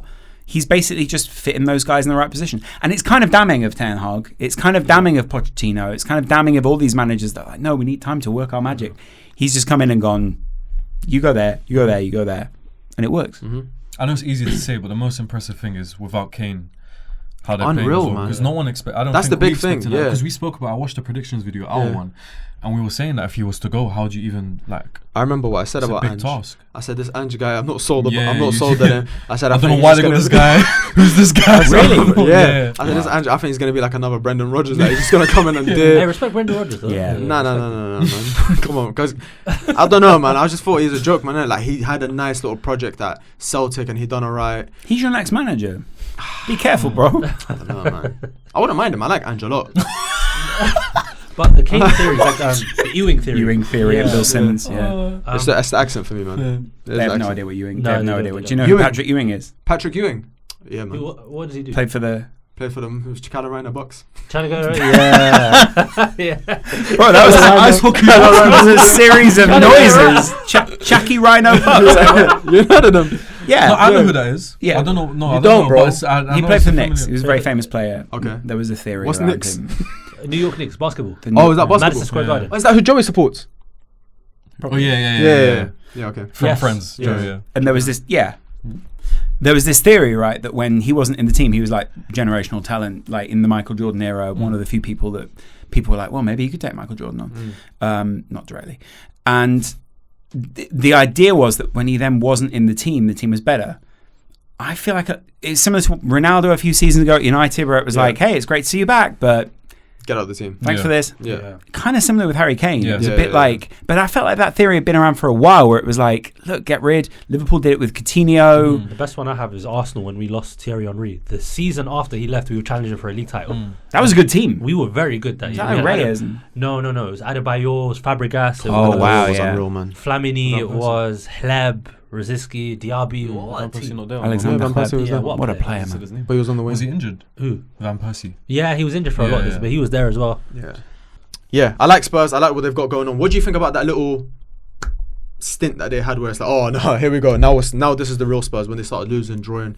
Do you think they're gonna go back up? Obviously, we're speaking going into the new year. What's your predictions from January until They're end of making the season? Champions League, I think. I agree. I think they had a mixture of injuries and other people kind of working out and just tactics. And also, like, it's hard tactics to play. If you don't have the people suited to it, you're kind of a bit screwed. Yeah. So people work them out. That similar with Arteta. It was like Arteta had a whole season where everyone was trying to work out the team and he had to then change them again. And all these managers aren't idiots. They don't have just one way of playing. Yeah. But like Ange couldn't fully put his tactics in place. Yeah. And there he was. Like they got taken in those games. One recommendation or one shout I have to give is Son. I think that guy has been Amazing, bro. seriously- Kulusevski as well. Kulusevski Wow, is he's really good. Say your opinion. No, I'm not say saying it. it. I'm not saying it. I'll say it What? then. I'm not saying it. But I'll don't say say it. it. Don't say it. Don't But say it. Don't, Jan no, said it. no. Let him marinate until the end of the season. Oh. Just let. No. Just Well, let I him need- marinate. That's it. You can't. You naughty. Yeah, No. All right. he's enough, Don't man. take his opinion now because he's gonna let it marinate. But he thinks Kulusevski is better than Saka. Cool. Saka. Just checking. Okay. Bakary Sako. Let it marinate. Yeah. But yeah, like you said, give it until the end of the season. Let's see, innit? Do you mean he will have a better season he than thinks he's Saka, better or right just now. in general? No, I just think he's got more to his game, man. I very highly rate Kulusevski, so I don't think it's a bad opinion to put him in that same band of players. Do you know what? I look at it from, you say how you like Rodri more than Busquets. I'm throwing you under the bus. I rate that. Okay, cool. Doesn't mean you win. No. I win. Yeah. Yes, because you agreed with him. Yeah, Otherwise, He's the bus driver. You try to throw me under the bus. He's the bus driver, bro. But basically, he likes him because he can do more, and like Rodri is more of a goal threat than Busquets, and he offers more. I see that like with Kulusevski, I'd be more afraid of him coming up against him than Saka. I'll be honest, and I feel like he just does more on the pitch, like when he's having a good game, because he's been a bit shit. And Saka's been a lot more consistent. Yeah. I thought he was injured. I'm and saying, then, but last season, like he didn't play that great. Yeah. And Tottenham fans would say themselves as well that they were getting pissed off with him. And Saka's been a lot more consistent. However, I think that Kulusevski definitely has the potential to. Can I say this? If Salah left Liverpool, I would take a run at Kulusevski. Yeah, I think so. I think he'd be good for you lot. Who would you rather have, Kulusevski or Saka? No, for Liverpool, Saka. Saka would be wild, but now I know he's out of touch. Like there was a while where there's this rumor, but I think that was just a contract thing. We were never really going to get him. It would have been wild if we did. It would have been dumb if we did. No, do you know what I mean? I don't think he was going to anyone. No, he wasn't. Like he was clearly loves Arsenal, but I think this combination of Kulusevski and Klopp it makes sense to me. And I feel like he's at that level where it's like, I can see you taking that jump in the same way as Saka's taking at Arsenal right now. I think Kulusevski this season he's playing like as an attacking Central, midfielder. Basically. Central, And I think that's his best. I think that because at Juve, I was going to say that because when I was watching him at Juve as well, obviously he played on the wing, but a lot of the time when he would cut inside and do like his stuff in the middle, he was so good, so good, and he just looks like that player that he wants to provide at every given opportunity, and he attacks and goes into the box and stuff like that. It's just his decision making that is a bit. Which is why I'll never put him above Saka, because Saka's decision making is always there. He does have decisions on put on a plate for him a lot more though than the Tottenham team do. I agree. But I think the reason why I can't ever put Kulusevski in Saka's bracket is because of what Saka's done for Arsenal. Like you look at a person who's single-handedly changed the course of a club alongside obviously the manager, but Saka's been there from the start. No, of course. So that's what I meant by consistency as well, and like he's been a lot more effective as well. Consistent. Yeah. But I think Kulusevski will get there. Like I swear, I can see it. Trust me. No, I see you. Telepathy. Cool. Yeah, I see you. It's there, bro. It's there. Don't say it. Think it. Yeah, like him. Oh, for sure. Yeah, cool. So that's Tottenham 5th. 4th place. Damn. We got Man City. Okay, definitely under expectations. Let's be honest. They messed up their summer bad. Oh yeah. They thought they were getting Jude. Then when they didn't get Jude, they went for Rice, because Jude said yes to Liverpool, to City, and to Real Madrid, as far as I can work out. Like everyone at all those clubs was convinced they were getting him. Like, you know, City, apparently some of the players are walking around going, we're getting him, he's coming here. Yeah. Think what we're going to be. They were prepping in the same way. They getting rid of Gundogan. Yeah. They were thinking about Bernardo Silva being on the way out. You know, that midfield was basically being prepped to just receive Jude Bellingham. Didn't get him. Then they went, hey, well, Rice might... Oh. And he was already too progressed. You don't want to feel like you're the second option. Yeah. And Rodri was complaining about the fact that he was playing too many games. There was no backup for him. Calvin Phillips, very early on, was apparently identified as someone that they got him and they were like, well, he's just not going to be what we want him to be. Jack Rodwell 2.0. Yeah, but I feel like if he goes, I feel like if Calvin Phillips makes the right move after this, he could be all right. Yeah, he could be good. Yeah. So they messed that up bad. Yeah. Guardiola, great signing. Really?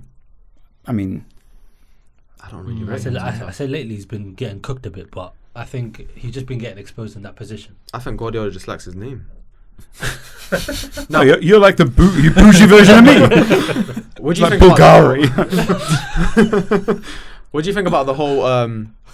This is the thing with Pep. When it works, he's a genius. But when it doesn't work, or when it like becomes a bit like, okay, it's not working as well. All right, bro. Why are you sticking to it? Go back. So the fullback thing last season, centre backs at fullback was like the best thing ever. Everyone started doing it. Now it seems like, okay, there's not. And even when I watch City, like I saw Doku's a scary player to play against, and he's not even got an overlap. Yeah. If Doku has an overlap, it changes everything. Like, I think he would be so much better. But Guardiola obviously doesn't provide that.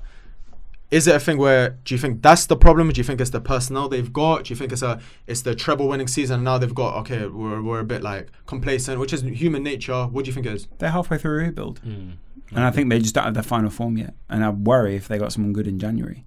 And the midfielders they've got haven't quite hit. Yeah, COVID. Do you think with the team that they've got now that they can do what they did last season? No. I think that team was basically Apex. Like, this isn't an Apex side. Yeah. But we are looking at a team without Kevin De Bruyne for half the season. Yeah, that's I keep easy to forgetting forget, that. man. I don't know if that. Yeah, maybe that changes. Because it feels like it happens every season. Yeah. It's true. We always forget that. No, De but you know Bruyne's what? out. Their team is so good Yeah. that it doesn't look like they're missing anyone. Yeah.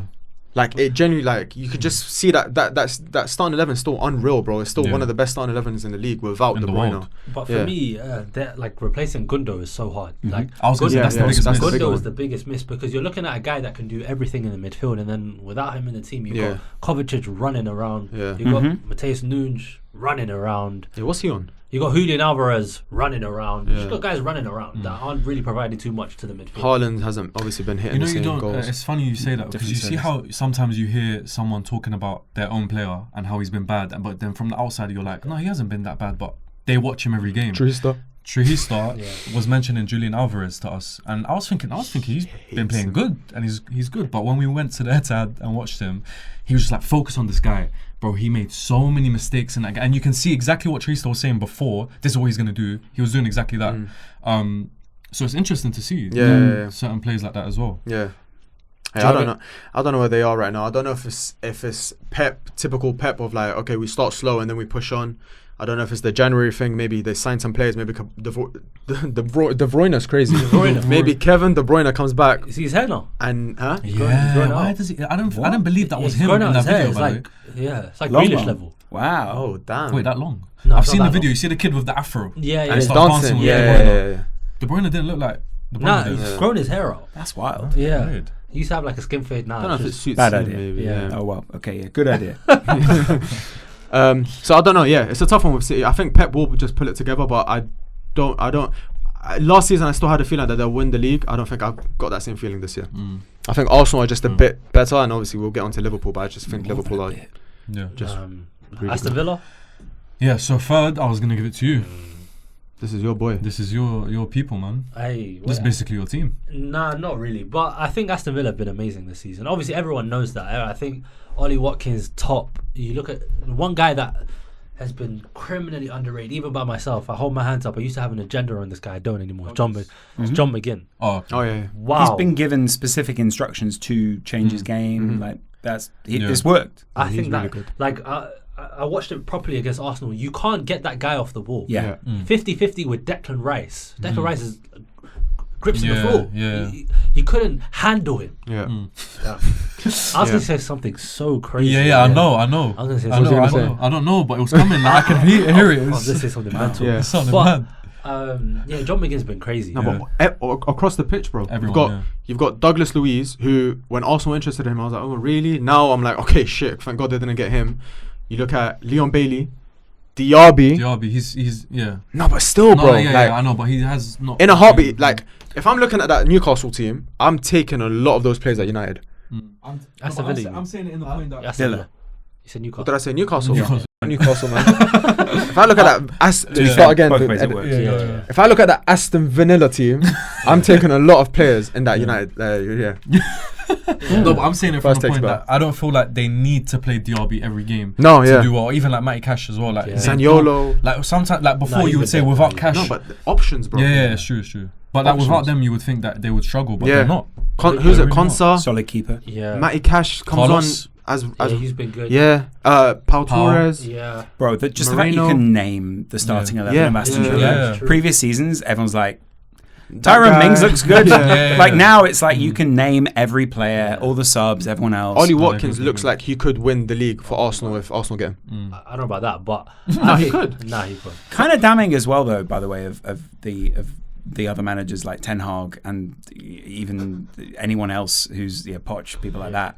Because Unai Emery's come in, and I know they've made good signings. Yeah. I've always liked him. But like beating the sides they've beaten in the last few games, Yeah. it's impressive that they can even tactically. Wings now. Because by the way, I think previously people go, cool, we're Aston Villa. We know where we're going to finish. We won't beat City, we won't beat Arsenal, but we'll be solid enough against every other team in the league to be like 5th or 6th. Yeah. That's not the conversation anymore. Unai Emery is like doing what he did in Spain. Weirdly. Yeah, we've always said that's the type of like caliber of team that he can manage and excel with, and it's scary to see. I think he's gonna. I think it's gonna. I don't know. I'm fighting within myself whether he's gonna push on and keep it up, because obviously a lot of people said about Leicester a few seasons ago, whatever, like, wow, after January they're going to fall off. But I don't see them slowing down, to be honest. I don't know if it's top 4. I think it's maybe top 5. I don't know if it's top 4. To be fair, 5th might get Champions League as well. Yeah. That's true. Very probably. Yeah, most but likely. I was gonna say, I was looking at the numbers. I don't think Aston Villa can sustain this. But them Tottenham, whoever's Why not? What season anyway? Why not? they're conceding too many chances because against us, like we were just idiots. If in you front guys of have them. put your chances away, We were just idiots. You don't won that game. The City game, they completely Dominated battered it, yeah. Battered. City also had a terrible day as well. True. Like that's probably City's worst game I agree. of the season. Yeah, I agree with that. But yeah, in general, Villa, they just concede too many chances. So I don't think they're like title level, but yeah. Let's see, man. I'm excited. And even like we said, like you don't even have to go for that top 5. As a Villa fan right now, you're buzzing. Yeah. Your team seems to be going in the right direction. Sporting director, you've got a great sporting director, good owner who seems to be invested in the thing, and then your manager's just what a manager to have for a project. You got to capitalize though, while you can, because like if any Villa fans listening are thinking like the Martin O'Neill era was the last time they were really doing. I loved this. them back then. And the problem with that was in that Martin O'Neill era, it was like, go on then, like push on. And they didn't, and then everyone went, not my project anymore. Gareth Barry goes, and blah blah blah, and suddenly you completely deconstructed a really great side. Ashley Young, Agbon Lahore, Carew, Downing, Milner. Yeah, that was a good team. That was a good What a team. team, man. Gareth Barry and Milner in midfield. Yeah. Why? Am I bugging? Was Shea Given there? Yeah, he was. Yeah, But that was a yeah, bit That's after, about right. right? Yeah, a little bit after maybe. Oh, I'm okay. trying to remember who the Brad goalkeeper Friedel. was. Oh yeah, Friedel as well. Ashley Young, bro. No, Ashley Friedel Young on the right. Was wing. actually Young in Yeah. goal. Wow. No. He's Was done he not everything. Blackburn? Yeah, Friedel was Blackburn and Villa. Blackburn, Liverpool, and Villa. Villa. After, Yeah, right? Tottenham. Yeah. Friedel went all over the place. He was. Never missed a Premier League game. I think until he went to Tottenham. Spurs, Yeah. That he was available for, right? Yeah. Wow. Mad. If you go to Bold Spurs, game. are you available? Then they had Hugo Lloris there as well. Yeah. Michel Vorm. Wow. Second place, Arsenal. Damn. That's so weird. I wasn't expecting it to be Arsenal. Okay. I wasn't either. I don't know why. My I thought it was bad. going to be Spurs. 'Cause we said Aston Villa. Liverpool, yeah. Yeah. Freudian. Yeah. Arsenal. I'm a massive Arteta fan. I think there have been people who've seen this in the mail, and there have been people who didn't. And I just think the people who didn't were just hating on Arsenal and just didn't think they weirdly weren't watching Arsenal. If you at the end of last season when you watched them, it wasn't a collapse, but I was at Anfield when it was 2-0 and then it came back and it was 2-2. In that moment, I had two feelings. First of all, I knew that Arsenal weren't going to win the league. But secondly, I knew that end of the season is a great turning point for a side, because the issues you had, it wasn't like everyone was going, but what's the problem? It was like you knew exactly what you needed to do. The side seemed very clear in what they needed to change, and they've gone out and addressed each of those issues and upgraded. You can't really ask for a much better summer than that. Yeah. And let's face it, like the Declan Rice signing, I still think is inspired, because when you look at who they're going to try and move on in January, even though Xhaka's playing fantastically in the Bundesliga, I think that's a great summer. I think that Rice signing is definitely the one that took them to the next level. Timber as well, it's gone under the radar. I wish Timber was fit. When he comes back, it's going to be a bit. He'd be playing left back or centre back some games if they wanted to. Like they could rotate those around. Wild or right back. The Havertz one was a bit like iffy for me. I think now he's starting to prove himself a little bit. Let's see. Maybe it's a purple match, but let's see. The goalkeeper situation was weird.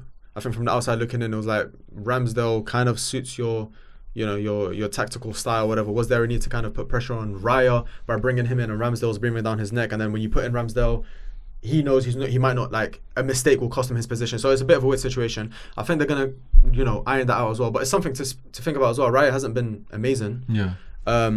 So we talk about Onana and all that kind of stuff, but it's the same thing there. But I think the main thing for me is just that last moment, that big game, like when you need Arsenal to take, like, just that Champions, like, what was it, the Premiership winning moment, they've got it now. And they had a few chances like that, or a few opportunities like that last season, but I think this season they're definitely proven that they learned from last season. I think is the big thing as well. I think with Arsenal last season, I think from Christmas onwards, I think this fall off was going to happen anyway. We were conceding too many chances.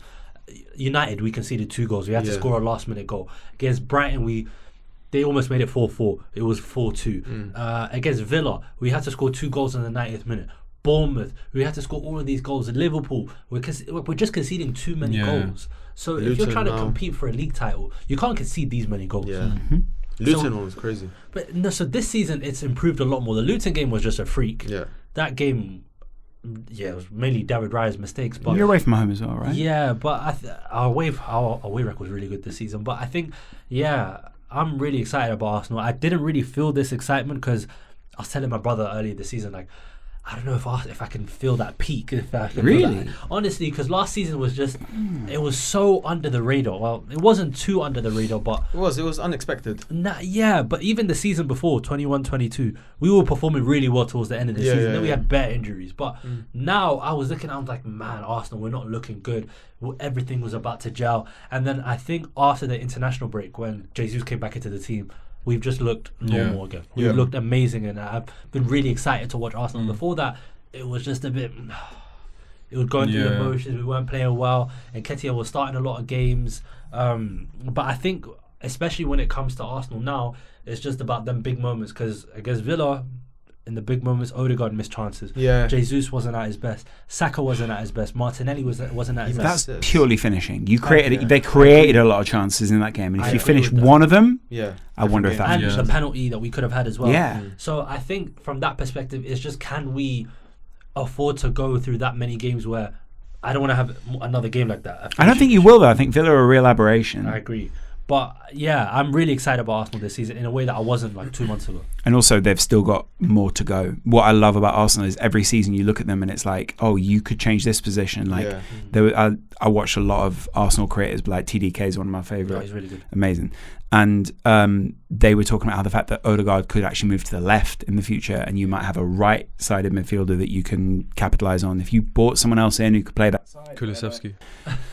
No, but like an actual an 8. Yeah. Do you know what I mean? But like that would actually be sick. But like that makes me excited. I just look at the flexibility of the side. I look at the fact that there's a lot of managers who will look at it and go, well, when Timber comes back, it's like, what are they going to be playing? Could Timber play like defensive midfield and push Rice up a little bit? And again, like, there's so many opportunities to shift things at Arsenal, and even like that's what City had for a while. I feel like you've got that City status of like shifting pieces, and you could still sell like 3 people and be like, we'll bring this guy in and he'll fit. It'll work. I agree. Like, Arteta's weird. Like, all these signings, like you see in the summer, Arsenal signing Havertz, like what's the point? Yeah. And then we sign him, but I think we always forget to realize we're not managers. We're not.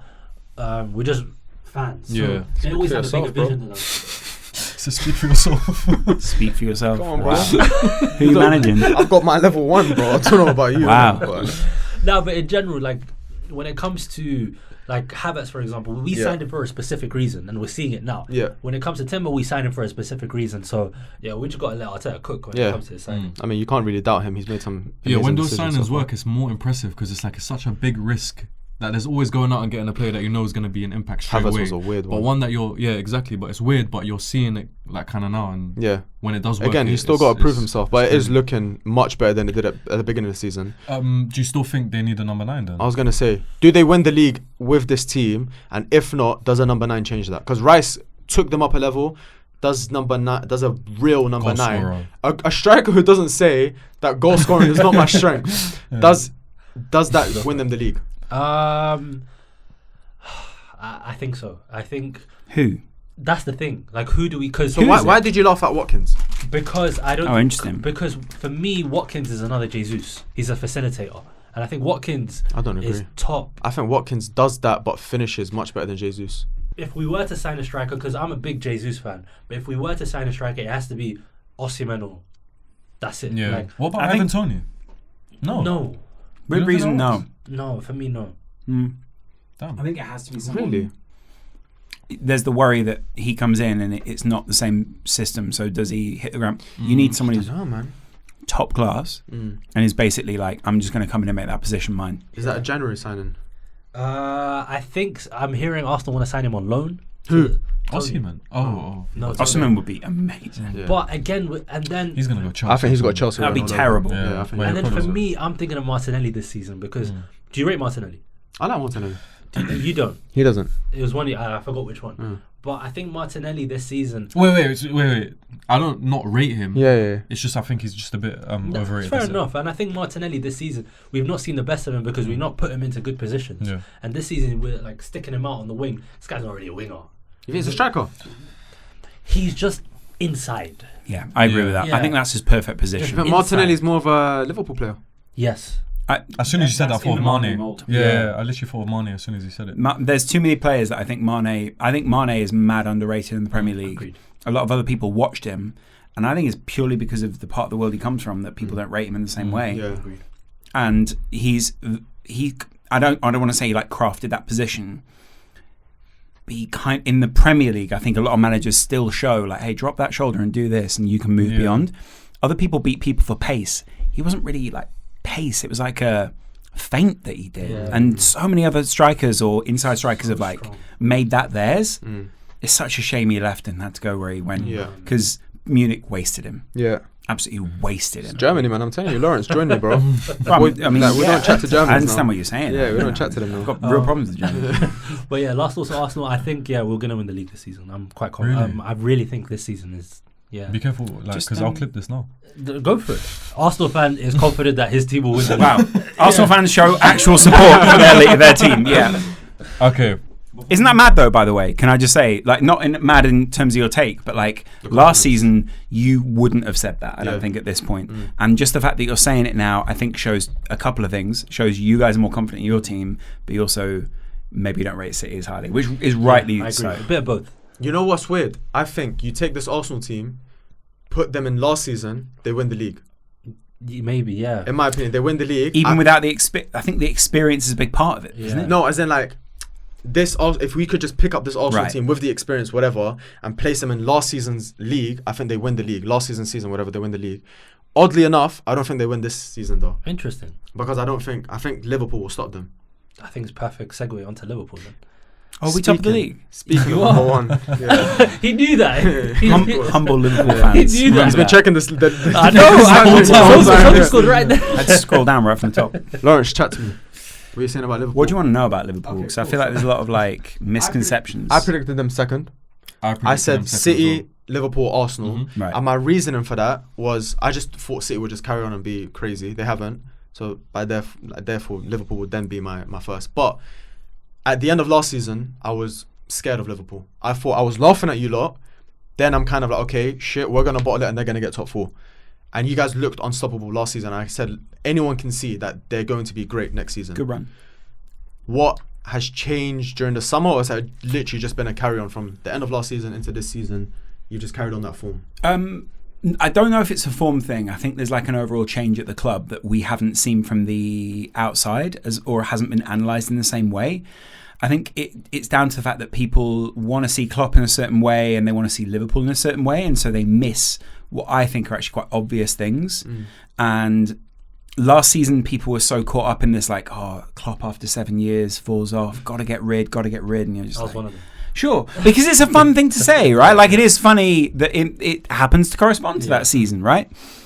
But internally at Liverpool at the time, loads of people were not happy with the training or not necessarily happy with the direction that the club was moving in terms of like they were moving away from the old era and into the new, and only certain people were going to survive that change.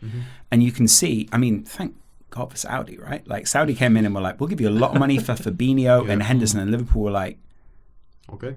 did you say Fabinho and Henderson? Yeah. And obviously credit to those guys. I think they're legends for what they did at Liverpool in the modern era. They won things that no one else in the Premier League era of Liverpool has won. And we're talking about, all-time Liverpool players there. So that's really special. But you can't look at that midfield and tell me where Henderson and Fabinho fit in it. Yeah.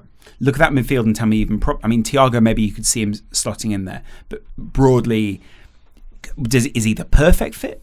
Probably not. So credit for Klopp in one summer to be able to go get me these pieces and probably map out pieces we get in January to completely rebuild it. I've said it so many games in my analysis afterwards. like this is a whole new midfield. Yeah, you know, it it's is. either McAllister or Watuendo, or you know, you can put Soboslai one side, Curtis Jones the other, or whoever else you want to slot in there. Yeah. Ryan Gravenberch has been really good as well. I think there have been games where he's been good, and there's games where you're sort of like, I can kind of see why Munich didn't play you, but we are going to love you to the point where you will be playable every week. Curtis Jones has been a revelation this season. I think he was really unlucky to get that red card, and when he did, like, he was frustrated. There was a point where I think Curtis was possibly on his way out, and the team was like, everyone backed him, the whole team, you know. Hendo, Van Dijk, all the big boys at the club went to him and had a chat with him, and by everyone's account, since then he's turned it around. And you know, think of the player that Gerrard said to Klopp he should be in the team. It was Curtis Jones, and that's wild if you think about it. Because a season ago you could have gone, we could get rid of him, 40 mil. Yeah. When you think of it now, it's like he's not playing at the moment, but what is possible? That's pretty special. Oh, and you know, look at that back line. Look at Van Dijk. Look at Konate. Can you tell me who the other good centre back is that plays with Van Dijk? Who's your first choice? Because you might even pick 2, maybe even 3 different players. And that's the only thing with Arsenal. If they lose one of the 2 centre backs or need to rotate, It'd be a bit difficult. yeah. Well, we saw that. That was literally the reason. Yeah. That was the reason. And we lost Tomiyasu as well. Tomiyasu, I think Tomiyasu is. I had a chat with someone else. I think Tomiyasu is a 60 to 70 million pound player. Wow. If you wanted to offload him to Bayern in January, you could genuinely go, give us 60 mil, and Bayern would go, yeah, cool. I think Tomiyasu is amazing. The most underrated player in the league. Yeah. I like him a lot. I think 60, 70 million is crazy. But I To think, Bayern. Yeah, but I think Bayern is the perfect team. Yeah. They would, go yeah. to. They Well, would, yeah. Arsenal's a perfect team. Yeah. But No, but as in that makes sense. If they were to yeah. buy him, it would be... He can only go, like, there's not many teams that are up from Arsenal right now, so Yeah. so that's a Could literally sideways play move. all across the back. Yeah, he's amazing. And then Timber could probably do the same thing as well, to be Yeah. honest. Yeah, you guys have good depth in that. But again, to come back to Liverpool, obviously Van Dijk, last season there were questions, this season he just shut everyone up. And then for me as well, like, Lavia, like, he must be kicking himself right now. Like, to be part of that project, to be part of that midfield. Again, we speak about, you know, bringing in Endo and whatnot. That was basically your first choice. You waited out all summer for him, didn't get him. I don't know if Liverpool ever wanted. I don't know if Liverpool actually did ever want Lavia. Maybe they were sounding him out. I think the reason they didn't make a solid bid, because here's what happens at Liverpool: player tells Liverpool he wants to come, and would sign a contract. He was very on Liverpool, innit? Yeah, and Liverpool, who want him, then go, cool, there's the offer. I think Liverpool were like, we think you're worth that much. And if Liverpool really want a player, they'll add the 5 mil on or whatever. I think overall, you look at it and like Liverpool are just going, is there another option? Can we wait until January for someone else? And now they're looking at like Andre from Fluminense. I think Paulinho would be so good. Paulinho would be an interesting one to to add in. Is that the missing piece, would you say, right now? Is there more? I think if you're a Liverpool fan, you're looking at it and going, I don't think McAllister's the 6th for the season. And now obviously with the injury, I don't think he is. Watuendo is a good player, but it's not the midfielder if you want to play that expansive football and win the league, you can't play him every week because I think it will get found out in the end. It's not that he's a bad player. I think he's good in certain to a certain point. Yeah, and in certain roles. Like if we want to lock a game down and I see Endo come on, I'm like, yeah, cool. Good, yeah. And I also think like we kind of need to be able to progress out of this era as well, because we can't play this football till the end of the season. Because you can see people are locking it down. You can also see people are trying to work it out. And if they're already doing that, then let's see. I was gonna say, do you think your performances that you deserve to be at the top? Because we have on Barra Bruvvas Ali, who's a Liverpool fan. Shout Ali. I take it back. Yeah, I take it back as well. I didn't shout him out, but I take it back for you. Shout out Ali, I take it back. It's crazy. It's amazing. No, he didn't wait. He celebrated, and then now he's pressed the dislike button. He's the most like pessimistic, you would say, Liverpool fan. Yeah. And he tweeted the other day, he was like, however we played so shit and we're accidentally first. I mean, it's clearly not an accident. Yeah. I think that's how a lot of Liverpool Ali, fans basically, feel. Ali, Laurence told you shush. Shut your just mouth. shush. No, but like, I mean, yeah. No, say it. No, The skepticism I struggle with. The skepticism. Where is this? Where is this guy? What's this little? The other bar of the lens. Yeah. He's right there. He's Look. watching right there. Ali, Not a yellow. It's not yellow. It's yellow. It is. I've never met the guy. Yeah, it's a nice Jad and yellow. Ali have like a rivalry. I knows. Yeah. Yeah. Still goes back to 2005 when you were both like 3 and 2 or whatever it was. I was 7. You were 8. 8. Yeah, 8. you're old, Do you man. remember that? Ali was. 2005. Yeah, it was my Liverpool, first. yeah. Was that a Liverpool? Yeah. Worst night of my Ali life. was like 2 years Best old. night of my life. Well, not the best night of my life, but good night. So I just think skepticism doesn't help Liverpool in any way. Like I don't.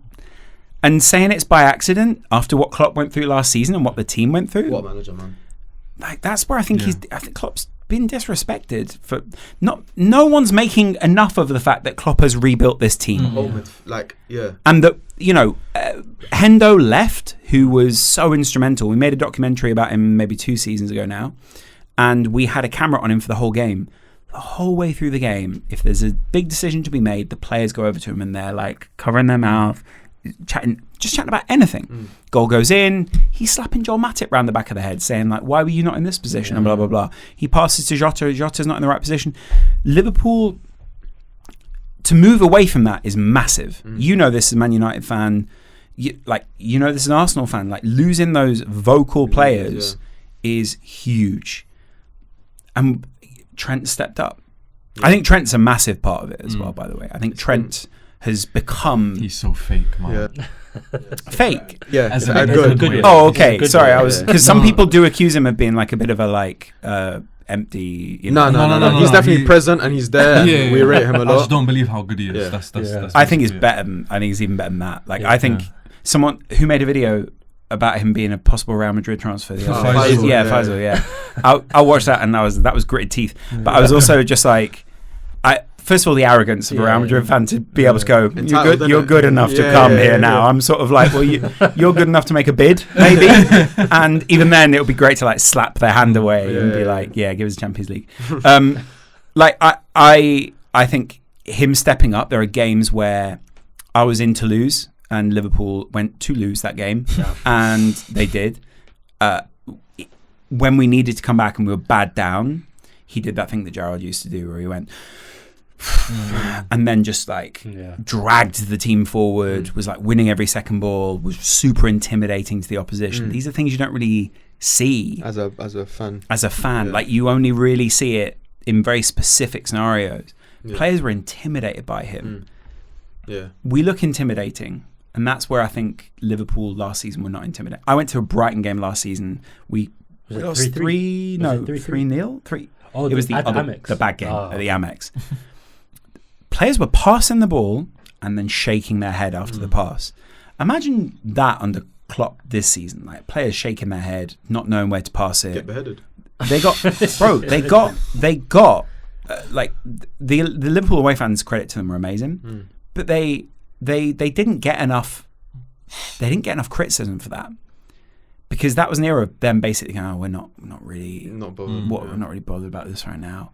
We got through that and we didn't sack a manager. We're top of the league right now. Maybe we won't be there for the rest of the season. But I don't know. I think you will. I think you'll get from strength to strength, and replacing a whole midfield is already a task in itself. Replacing a whole midfield where, like you said, someone as instrumental as Henderson, maybe not to the overall play or whatever, but just as a leader, as a person, as a figure in that dressing room, replacing that and making it seem so seamless and even looking better. And it's only looking like it's going to get better. They're only going to gel more. They're only going to go out shisha more and get to know each other. It's only going to get better. Do you get me? So I've not even mentioned the front line, by the way. So exactly. Do you know what I mean? Exactly. Yeah. I think obviously Darwin Núñez we spoke about off camera. You know, if your thoughts on him as well. I've always kind of, again, I mentioned to you that he's not my favorite kind of player, but I think he will come good eventually.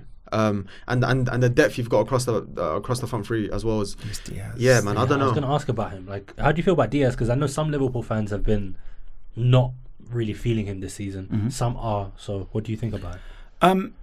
I think I struggle post Mane. You always go, oh, where's the output? What is it? Klopp clearly rates him. He's clearly the starting left winger. I think we need, you know this with Arteta. For a while when he came in, he played that conservative football, and then he sort of changed it up and started to be Arteta ball. Yeah. As a team, you learn as fans, you learn how to support the team and what the team do well, and you're meant to like clap and like those moments. We are still learning those like new Klopp trigger moments where it's like, oh, he did that thing that Klopp wants him to do. You knew what Klopp wanted Mane to do because it was so evident. Now it's like we need to learn that with Diaz. We're learning. We can see that with like, you know, we've not even spoken about like Cody Gakpo or like any of these guys. They're also new that everyone's like, what is it that you're doing? Like Szoboszlai, everyone's just like, he just gets all over the pitch. It's like, okay, tell me what you think he's doing, what you applaud him when you're in the stadium. It's the same with Diaz. It's like we still don't, because he had that injury, we still don't quite know. We know he opens up space. We know he brings Andy Robertson on or Tsimikas, and you know he makes space for whoever. And we know that when he's on the field and we do this like weird little unit thing at the end of the game where we like bring on a load of subs and it signals that Liverpool are going to change their shape, overload in certain areas.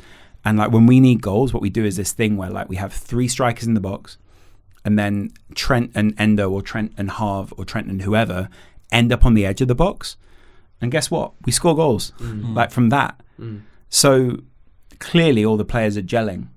It's different as well because it's not Firmino, Salah. Because they were very individual. Whereas now it feels a bit more like Salah's looking good this season as well. Nunez is looking like Cody Gakpo's like I can't think of a player. I literally every post-match video I make, I'm like, I want to say every player. Joe Gomez. I went to Naples last season where Joe Gomez got taken apart. I was in the stadium. I had Napoli fans coming up to me and like slapping me on the face, being like, "Hey!" Like that was. It was. I love Naples. I think it's an incredible city, but like that was humiliating to be at that game. And Joe Gomez was a real like trigger point for that issue.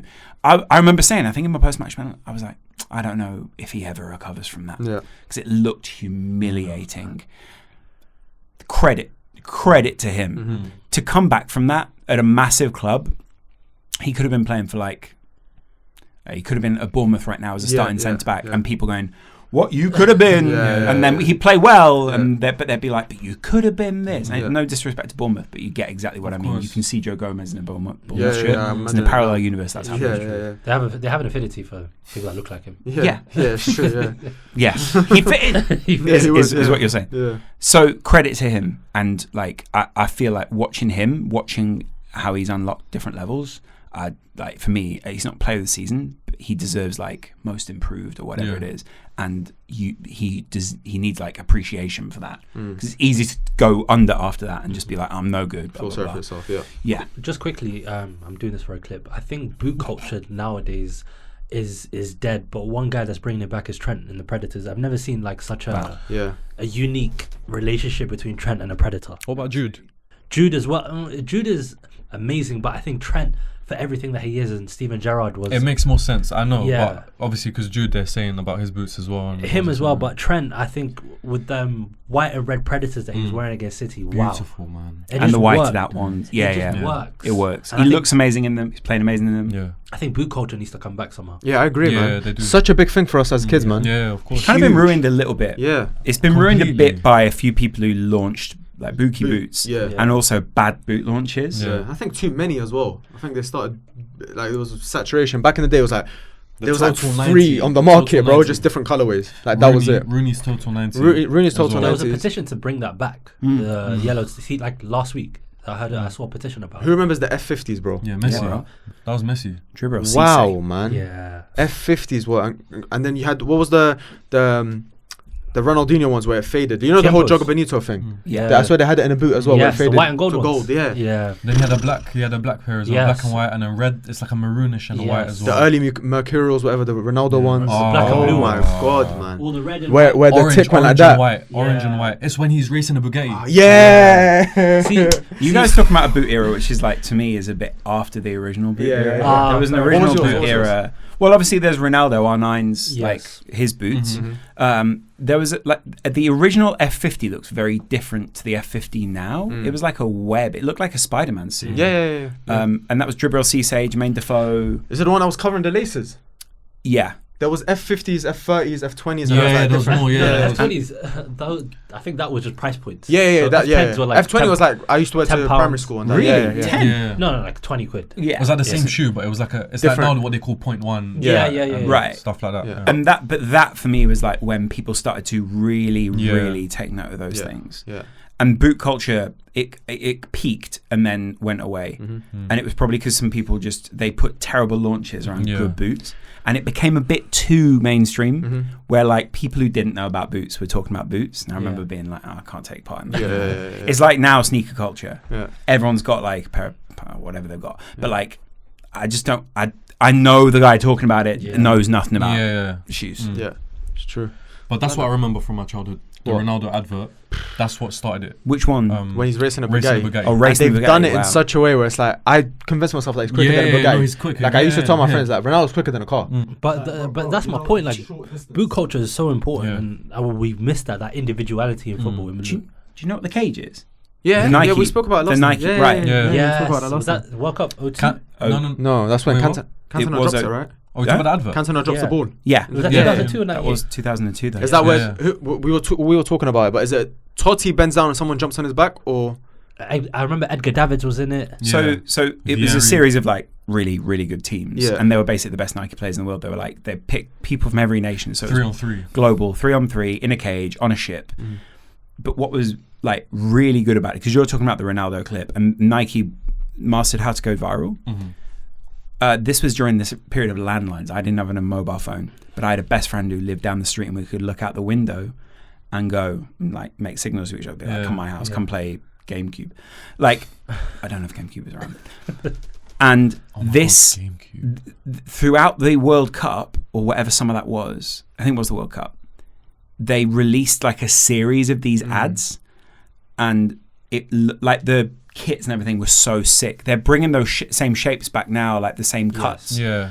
And if they relaunch the cage, I think that's the most viral football moment ever. Like, imagine people now playing in a cage and like But playing you see, football in a if they cage. were to remake that advert, it wouldn't hit the same because of the footballers names. now. Like, it's Yeah. the names. Like back then, you're seeing like Vieri and Totti and all these like Henri. Like he's talking about like I think it's the last clip because I think it was an advert and it was like What a roster, by the way. Yeah, Like, exactly. If you go through that roster, Thierry Henry, they had a Japanese player in there as well. And Edgar Nakata. Davids. Nakata. Yeah. If you look at all those teams, they were quick videos as well. It was teams. like a minute long, but you feel like it was like a lot longer. Yeah. But it's because they like did so many of them as Bro, well. they did a load of them. Yeah. And throughout that World Cup, it was a series. Yeah. And when it came on, and it was like the Elvis remix, and like everyone had that CD. There was a grey CD that everyone had with the Nike Scorpion on it. And there were like 3 tracks on it. All we did was play that, go in our back garden and just be like, just kicking That was all the around. best thing ever. And like I used to I pick up, I can see the phone right now. Like it's like this weird little terrible white phone.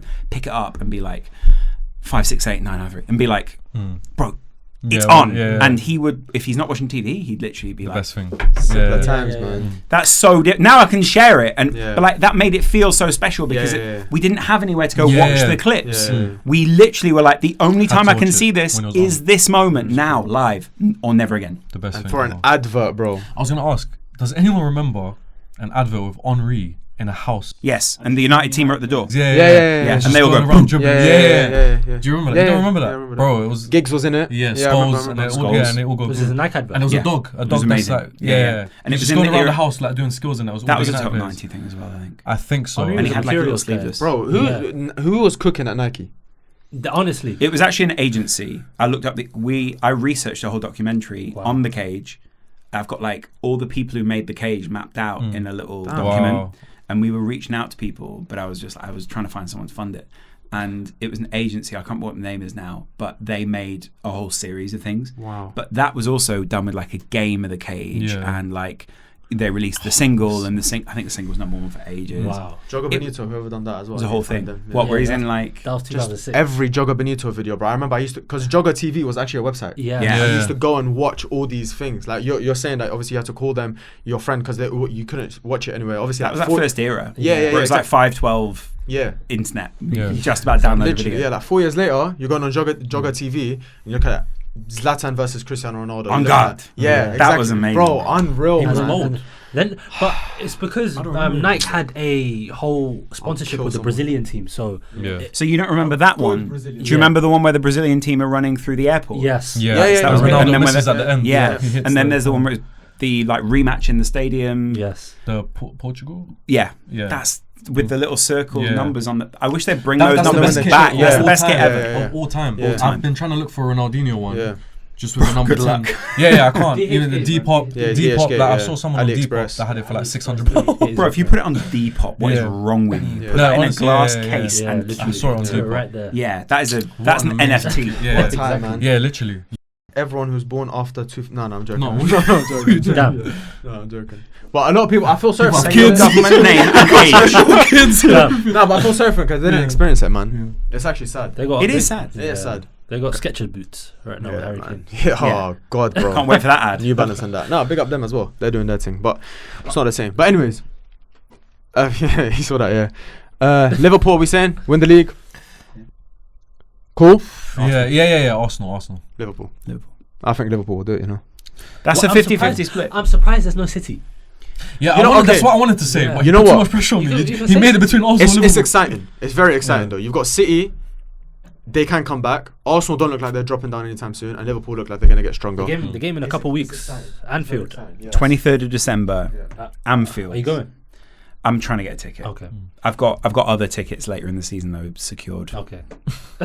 Let us know One who you era. think is going to win the league, but also let us know your top 4. Actually, top 5 because Champions League is top Yeah. 5. Let us know your top 5. That'll be interesting. Wait, what does it depend on? Sorry, the top 5. It depends on who gets the most points at the end of the season. Yeah, coefficient. Is it? Yeah. So No. whoever scores the most points at the end of the season is top of the league, and then whoever gets the second most points is second.